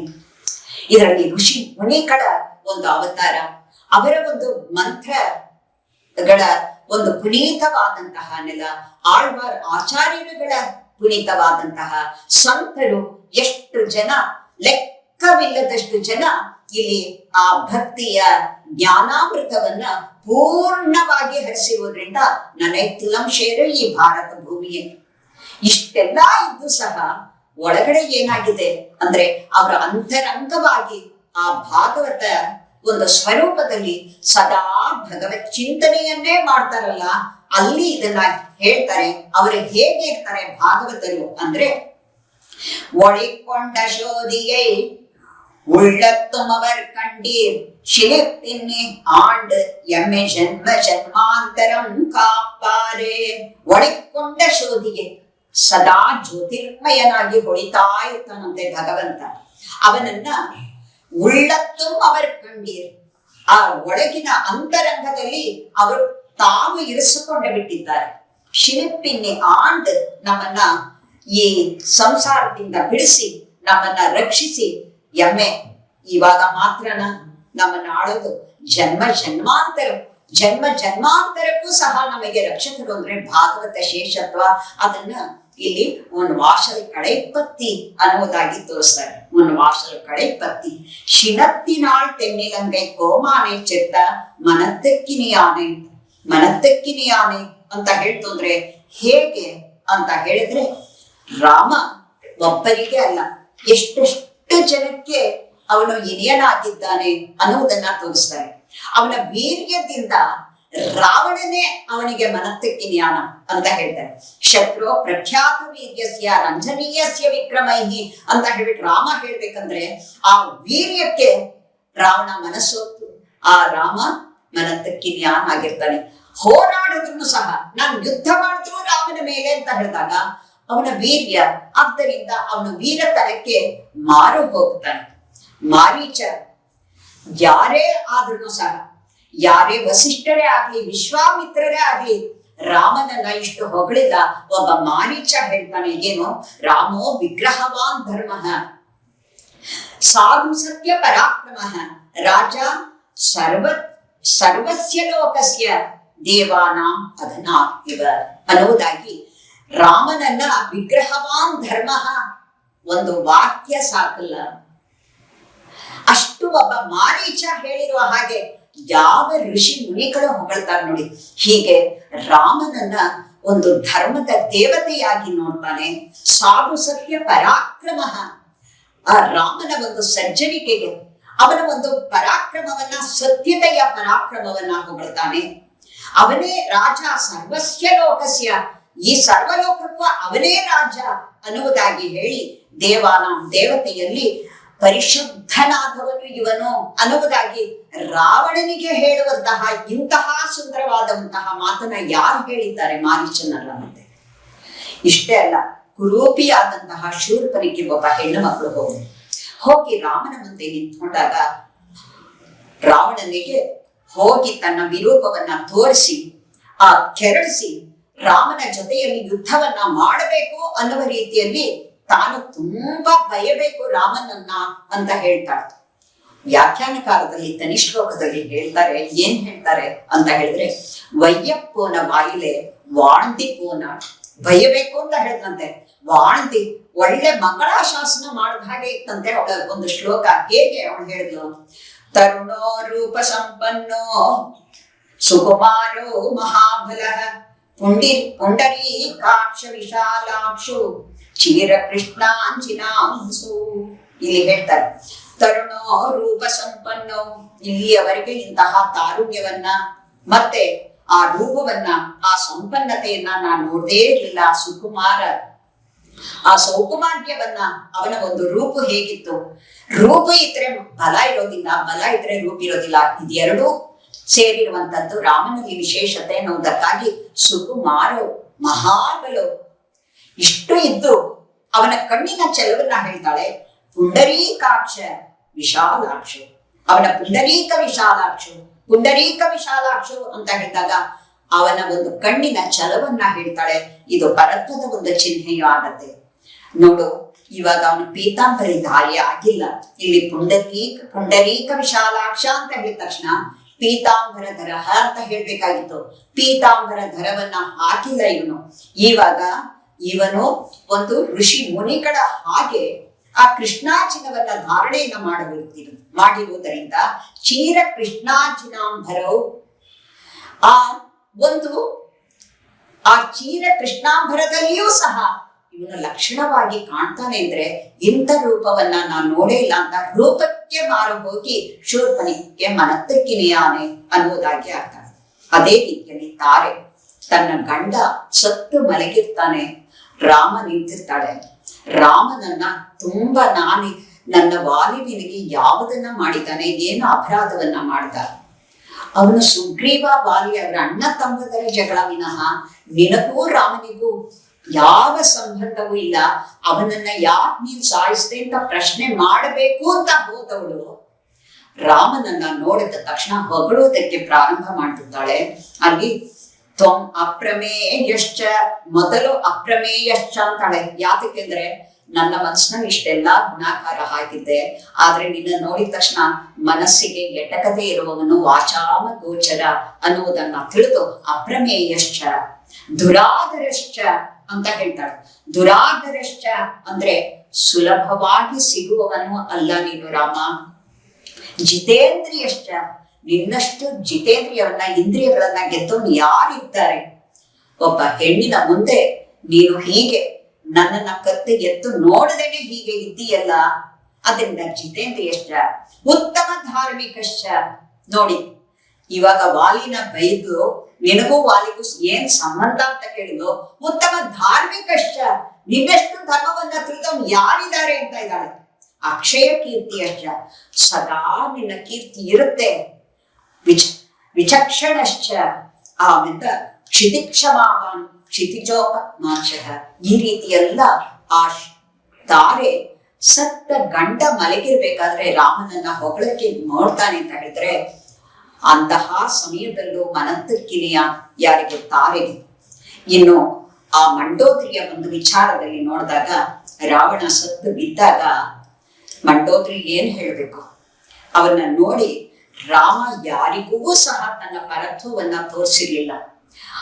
ಧನುರ್ಧಾರಿಗೆ ತೋರಿಸಿದಾಗೆ ಆ ಭಗವಂತನನ್ನ ಇವಳು ಪರತ್ವದಲ್ಲಿ ಕಾಣುವಂತಹದನ್ನ ತಮಸಾ ಪರಮೋಧಾತ ಶಂಖಚಕ್ರ ಗದಾಧರ ಶ್ರೀವತ್ಸ ವಕ್ಷ ನಿತ್ಯಶ್ರೀಗೆ ಅಜಯ್ಯ ಶಾಶ್ವತೋ ಧ್ರುವ ಅಂತ ಹೇಳ್ಬಿಟ್ಟು ಮಂಡೋದರಿ ಹೇಳ್ಬೇಕಂದ್ರೆ, ಯಾರಿಗೂ ತೋರಿಸದೇ ಇರುವಂತಹ ತನ್ನ ಒಂದು ಪರತ್ವದ ಒಂದು ರೂಪವನ್ನ ಮಂಡೋದರಿಗೆ ತೋರಿಸ್ತಾನೆ ಅಂತ ಹೇಳ್ತು ಅಂದ್ರೆ, ರಾಮ ಮನತ್ತಕ್ಕಿನಿಯಾನೆ ಆ ಮಂಡೋದರಿ ಹೇಗೆ ಅವಳ ಒಂದು 4 ಶ್ಲೋಕಗಳನ್ನ ಇದನ್ನ ಮಂಡೋದರಿಯ ಒಂದು ಆ ಚರಮ ಶ್ಲೋಕವಾಗಿ 4 ಶ್ಲೋಕಗಳು ಮಂಡೋದರಿ ಆ ರಾಮನ ಅವತಾರಕ್ಕೆ ಹಾಡಿದಂತಹ ಚರಮ ಶ್ಲೋಕದ ಹಾಗೆ ಇದೆ ಅನ್ನುವುದಾಗಿ ವ್ಯಾಖ್ಯಾನಕಾರರು ಹೇಳ್ಬೇಕಂದ್ರೆ ಮನತ್ತಕ್ಕಿನಿಯಾನ. ಹೀಗೆ ಒಬ್ಬೊಬ್ಬರಿಗೆ ಒಂದೊಂದು ರೀತಿಯಲ್ಲಿ ರಾಮ ಮನತ್ತಕ್ಕಿನಿಯಾನೆ ಆಗ್ಬೇಕಂದ್ರೆ ಸಮಯ ಇಲ್ಲದೆ ಇರುವುದರಿಂದ ಇದಕ್ಕೆ ಮುಗಿಸ್ಕೊಂತಾ ಇದ್ದೀನಿ. பாடவும் நீர் வாய்த்திருவாய் இனித்தா இழந்திராய் ಇದನ್ನ ಪೇರುರಕಂ ಅನೈತಿಲ್ಲತ್ತಾರಂ ಹರಿಂದು. ಇವಾಗ ಇದನ್ನ ರಾಮಾಂಜನ ಅವತಾರಕ್ಕಾಗಿಯೇ ಎಲ್ಲ ಒಂದು ವ್ಯಾಖ್ಯಾನಗಳಲ್ಲಿ ಹೇಳ್ತಾರೆ. ಕಾರಣ ಏನಪ್ಪಾ ಅಂದ್ರೆ, ಮೊದಲು ಹೇಳಿದ್ದು ಆಚಾರ್ಯರ ಪರಂಪರೆ. ಆಚಾರ್ಯರ ಪರಂಪರೆ ಅಂದ್ರೆ ಓರಾನ್ ಬಳಿಯ ಉಪದೇಶಿತಾರ್ ಮುನ್ನೋರ್ ಅನ್ನುವ ಹಾಗಿದೆ. ಒಬ್ಬರಿಗೆ ನೋಡಿ, ಭಗವಂತನೇ ಆಗ್ಲಿ ಲಕ್ಷ್ಮಿಗೆ ಮಾತ್ರ ತಿಳಿಸ್ತಾರೆ. ಆ ಲಕ್ಷ್ಮಿ ವಿಶ್ವಕ್ಸೇನರಿಗೆ ಮಾತ್ರ, ವಿಶ್ವಕ್ಸೇನರು ನಮ್ಮಾಳ್ವಾರರಿಗೆ ಮಾತ್ರ, ನಮ್ಮಾಳ್ವಾರರು ಮಧುರಕವಿಯವರಿಗೆ ಮಾತ್ರ, ಮಧುರಕವಿಯಾಳ್ವಾರ್ ನಾಥಮುನಿಗಳಿಗೆ ಮಾತ್ರ. ಹೀಗೆ ಓರಾಣ್ವಳಿಯ ಉಪದೇಶಿತ್ತಾರ್ ಮುನ್ನೋರು. ಆದ್ರೆ ಯಾವಾಗ ರಾಮಾಂಜನ ಅವತಾರವಾಗತ್ತೋ ಆವಾಗ ಅವ್ರಿಗೆ ಏನ್ ಹೇಳ್ತಾರೆ, ಆಶೆ ಉಳ್ಳೋರ್ಗೆಲ್ಲ ಕೂರುಂ, ಆಶೆ ಯಾರ್ಯಾರಿರುತ್ತೋ ಎಲ್ಲರಿಗೂ ಸಹ ಹೇಳಿ ಆರ್ಯರ್ಹಳ್ ಅಂತ ಹೇಳ್ಬಿಟ್ಟು ಬರುತ್ತಾರೆ. ಆ ಒಂದು ಕಟ್ಟಳೆ ಏನಿತ್ತೋ, ಯಾರಿಗೆ ಆಸೆ ಇದೆಯೋ ಎಲ್ಲರಿಗೂ ಸಹ ಆ ಉಪದೇಶವನ್ನ ಮಾಡುವುದಕ್ಕೆ ಅರ್ಹರು ಅನ್ನುವುದಾಗಿ ತಾವು ಮಾಡಿ 74 ಸಿಂಹಾಸನಾಧಿಪತಿಗಳನ್ನ ರಚನೆಯನ್ನ ಮಾಡಿ ಸರ್ವರೂ ಶರಣಾಗತಿಗೆ ಅರ್ಹರು ಅನ್ನುವುದನ್ನ ತೋರಿಸಿದ್ದೆ ರಾಮಾಂಜನ ಅವತಾರವಾದ ಮೇಲೆ. ಇದನ್ನ ಅನೇತಿಲ್ಲ ತಾನು ಅರಿந்து மண்மிசை யோனை ஹழ்தோறும் பிறந்து எங்கள் மாதவனை கண்ணுர நிற்கலாம் காணகில்ல உலகோர்களெல்லாம் அண்ணலி ராமாஞ்சன் வந்து தோன்றி அப்பொழுதே ನನ್ನನ ಜ್ಞಾನಂ ತಲೆಕೊಂಡು ನಾರಣರ್ ಕಾಯಿನರೇ ಅನ್ನುವುದಾಗಿ ತಿರುವರಂಗ ತಮ್ಮದನ್ನ ಯಾವ ರೀತಿಯಲ್ಲಿ ಉಪದೇಶವನ್ನ ಮಾಡಿದ್ರು, ಹಾಗೆ ಕಣ್ಣುರ ನಿರ್ಕಿಲಂ ಕಾಣಹಿಲ್ಲ. ಭಗವಂತ ಕಣ್ಣು ಮುಂದೆ ನಿಂತಿದ್ರು, ಅವನನ್ನ ಕಣ್ಣೆತ್ ನೋಡ್ಲಿಲ್ವಂತೆ, ಅವನ ಭಗವಂತ ಅಂತ ತಿಳ್ಕೊಳ್ಳಿಲ್ಲ. ಅಂತಹ ಸ್ವರೂಪ ಜ್ಞಾನ ಬಂದಿದ್ದು ಯಾವಾಗ? ಇವರ ಅವತಾರದಿಂದ. ಆದ್ದರಿಂದ ನನ್ನರ ಜ್ಞಾನ ತಲೆಕೊಂಡು ನಾರಣರ್ ಕಾಯಿನರೇ. ಯಾವಾಗ ರಾಮಾಂಜನ ಅವತಾರ ಆಯ್ತೋ ಆವಾಗ ಕಾಯಿನರೇ ಆ ಭಗವಂತನನ್ನ ತಾವು ಶರಣಾಗತಿಯನ್ನ ಮಾಡುವುದಕ್ಕೆ ಎಲ್ಲ ಬಂದರಂತ. ಆ ರೀತಿಯಲ್ಲಿ ರಾಮಾಂಜನ ಒಂದು ಕಾರುಣ್ಯ ಸ್ವರೂಪವನ್ನ ಅರಿಂದು ಅನ್ನುವುದಾಗಿ ಇಲ್ಲಿ ರಾಮಾಂಜಾಚಾರ್ಯರ ಒಂದು ಆಚಾರ್ಯರ ಒಂದು ಸ್ವರೂಪ ರೂಪ ಗುಣವನ್ನ ತಿಳಿದುಕೊಂಡು ಅನೈತಿಲ್ಲ ತಾರಂ ಅರಿಂದು ಎಲ್ಲರೂ ಅರಿತಿರ್ಬೇಕಾದ್ರೆ ನಚ್ಚಲ್ವಂತಂಗಾಯಾಗಿ ನೀನು ಮನತ್ತಕ್ಕಿನಿಯಾನ. ರಾಮ ಹೇಗೋ ರಾಮಾಂಜರಾಗಿಯೂ ಸಹ ಇಷ್ಟೆಲ್ಲಾ ಮನತ್ತಕ್ಕಿನಿಯಾನ್ ಆಗಿರುವಾಗ ಇನಿತ್ತಾ ಹೇಳಿಂದರ ಇವಾಗ ನೀನ್ ಹೇಳ್ತಾ ಇದ್ರೆ ನಿನ್ನ ಒಂದು ಹೆಸರಿಗೆ ಯಾವ ರೀತಿಯಲ್ಲಿ ನಿನ್ನ ನಿದ್ದೆಗೆ ಹೆಸರಿಡೋದು ಗೊತ್ತಾಗ್ತಾ ಇಲ್ಲ. ಎಲ್ಲರಿಗೂ ಸಹ ನೀನು ನಗೆಪಾಟಲಾಗಬೇಡ, ಜಾಗೃತಿಯಾಗು, ಏಳು, ನಮ್ಮ ಜೊತೆಯಲ್ಲಿ ಸೇರು ಅನ್ನುವುದಾಗಿ ಹೇಳ್ತಾ ಇದಕ್ಕೆ ಪ್ರಾಪ್ತಿக்கு ಅವನ್ ನಿனைவு. ಮತ್ತೆ ಇನ್ನೊಂದು ಏನಪ್ಪಾ ಅಂದ್ರೆ, பத்து ஹேயும் உபாயம் என்று விடுகையும் உபாயம் என்று விடுகையும் பத்து ஹேயும் பத்து ஹೇக்கும் ವಿಡುಗೈக்கும் ಪತ್ತು ಹೇக்கும் ಅವನೇ ಉಪಾಯಂ ಅಂತ ತೋರಿಸುವುದಕ್ಕಾಗಿ ಈ ಒಂದು ಪಾಶರ ಇದೆ ಅನ್ನುವುದನ್ನ ಹೇಳ್ತಾ, ಯಥಾಮತಿ ಒಂದು ಏನು ಆಚಾರ್ಯರು ಅಂತಹ ಸಮಯದಲ್ಲಿ ಇದೆಲ್ಲ ನಮಗೆ, ಅದರಲ್ಲಿಯೂ ಸಹ ಅರಿಯರ್ ಶ್ರೀನಿವಾಸ ಅಯ್ಯಂಗಾರ್ಯರವರು ಅಂತಹ ಧನುರ್ಮಾಸದಲ್ಲಿ ಆ ವ್ಯಾಖ್ಯಾನಗಳನ್ನೆಲ್ಲ ಓದ್ತಾ ಒಂದೊಂದನ್ನು ಇದರಲ್ಲಿ ಇದಿದೆ, ಇದ್ರಲ್ಲಿ ಹೀಗಿದೆ ಅಂತ ಹೇಳ್ಬಿಟ್ಟು ಆ ಒಂದು ನಿನೈತ್ತು ಮುಲವಳಿಗೆ ಅನ್ನುವುದಕ್ಕೆ ಎಷ್ಟು ಹೇಳಿದ್ದಾರೆ ಅಂತ ಹೇಳಿದ್ರೆ, ಕೂರತ್ತಾಳ್ವಾನ್ ಪರಾಶರ ಭಟ್ಟರ ವಿಚಾರದಲ್ಲಿ ಹೇಳಿದ್ದು, ಮತ್ತೆ ರಾಮಾನುಜಾಚಾರ್ಯರು ಕಾಲಕ್ಷೇಪವನ್ನ ಮಾಡಿದಾಗ ಆ ಒಂದು ಧನುರ್ದಾಸ ಎದ್ದು ಹೋಗಬೇಕಾದ್ರೆ ಅವನಿಗೆ ಉಮಕ್ಕೆ ನಾಮುಂಡಂ ಎಂಬಕ್ಕೆ ತೆರೆಯ ನಂಬಿ ಹಳಗುಂಡು ಅಂತ ಹೇಳಿದಂತಹ ಮಾತೆ ಆಗಲಿ, ಆ ಒಂದು ನಿನೈತ್ತು ಮುಲವಳಿಗೆ ಪಾಲ್ಶ್ವರ ಅಂದ್ರೆ ಮುಖ್ಯವಾಗಿ ಧನುರ್ದಾಸ ಯಾವ ರೀತಿಯಲ್ಲಿ ಸೌಂದರ್ಯೋಪಾಸಕನಾದಂತಹವನು ಅವನು ತತ್ವ ವಿಚಾರಕ್ಕೆ ಇಳಿದು ಅವನು ಭಗವಂತನ ನಿತ್ಯ ಕೈಂಕರ್ಯಪರರಾಗಿ ಅವರ ಆಗುವುದಕ್ಕೂ ಸಹ ಆಚಾರ್ಯರ ನಿನವೇ ಕಾರಣ ಅನ್ನುವುದನ್ನ ಎಷ್ಟು ಹೇಳಿದ್ರು ಸಾಲದು, ಅಷ್ಟು ವಿಪುಲವಾದಂತಹ ಅರ್ಥ ವಿಶೇಷಗಳು ಇದೆ. ಇದನ್ನ ಆಚಾರ್ಯರು ತಮ್ಮ ಪಾದಾರವಿಂದಗಳಿಗೆ ಅರ್ಪಿಸಿಕೊಂಡು ಆಂಟಾಳ ಕೃಪೆ ಸದಾ ನಮ್ಮ ಮೇಲೆ ಇರುವ ಹಾಗೆ ಅವಳು ನಿನೈತ್ತು ಮುಲವಳಿಗೆ ನಿன்று ಪಾಲ್ಶ್ವರ ಆಗಿ ನಚ್ಚಲ್ವನ್ ತಂಗಾಯ್ ಕೋಯಿಲಣ್ಣ ಅಂತ ಕರೆದುಕೊಂಡಂತಹ ಅವಳೇ ಈ ನಚ್ಚಲ್ವನ್ ತಂಗಾಯಾಗಿಯೂ ಸಹ ನಮ್ಮಲ್ಲಿ ಮುಂದೆ ನಿಲ್ತಾಳೆ. ಅಂತಹಳು ಅನೇತಿಲ್ ಅತ್ತಾರು ಮರಿದು ಎಲ್ಲರೂ ತಿಳಿಯುವ ಹಾಗೆ ಎಲ್ಲರನ್ನ ಈ ತಿರುಪಾವೈ ಧನುರ್ಮಾಸದಲ್ಲಿ ಭಗವಂತನ ಉಜ್ಜೀವನಕ್ಕಾಗಿ ನಮ್ಮ ಜೊತೆಯಲ್ಲಿ ಸೇರಬೇಕು ಅಂತ ಹೇಳ್ಬಿಟ್ಟು ಆಂಡಾಳಿಗೆ ವಿಶೇಷವಾಗಿ ಪ್ರಾರ್ಥನೆಯನ್ನ ಮಾಡಿಕೊಳ್ಳುವ ಹಾಗೆ ತಾನೇ ತನ್ನನ್ನ ಹಾಡಿಕೊಂಡಿರುವ ಹಾಗೆಯೇ ಈ ಒಂದು ಪಾಶರ ಇದೆ ಅನ್ನುವುದನ್ನ ಸಮರ್ಪಿಸಿಕೊಂಡು, ಕನೈತ್ತಿಳಂ ಕತ್ತರುಮೈ ಕನ್ನಕ್ಕಿರಂಗಿ நினைத்து முலைவழியே நின்று பால்சூர நனைத்தில்லம் ஷேராக்கம் நற்செல்வன் தங்காய் பனித்தலை வீழ நின் வாசல் கடைப்பத்தி சினத்தினாள் தென்னிலங்கை கோபானை செத்த மனத்துக்கினியானை பாடவும் நீவாய் திரவாய் இனித்தான் இழந்திராய் இதென்ன பேருரக்கம் அனைத்தில் அத்தாரும் அறிந்தேலோரெம்பாவாய்.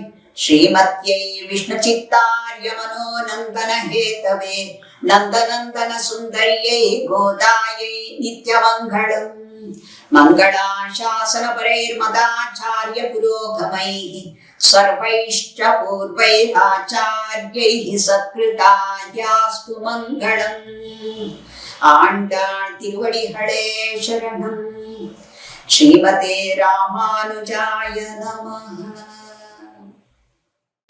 பற்பமெனத்திகள் பைங்கழலும் தன் பல்லவமே விரலும், பற்பமென திகழ் பைங்கழலும் தன் பல்லவமே விரலும், பாவனமாகிய பைந்துவராடை பதிந்த மருங்கழகோ, பாவனமாகிய பைந்துவராடை பதிந்த மருங்கழகோ, முப்புரி நூலோடு முன்கையில் ஏந்திய முக்கோல் தன்னழகும், எப்பொழுதும் யதிராசன் வடிவழகு என் இதயத்துள்ளதால், இல்லை எனக்கெதிர் இல்லை எனக்கெதிர் இல்லை எனக்கெதிரே, இல்லை எனக்கெதிர் இல்லை எனக்கெதிர் இல்லை எனக்கெதிரே, இல்லை எனக்கெதிரே இல்லை எனக்கெதிரே இல்லை எனக்கெதிரே.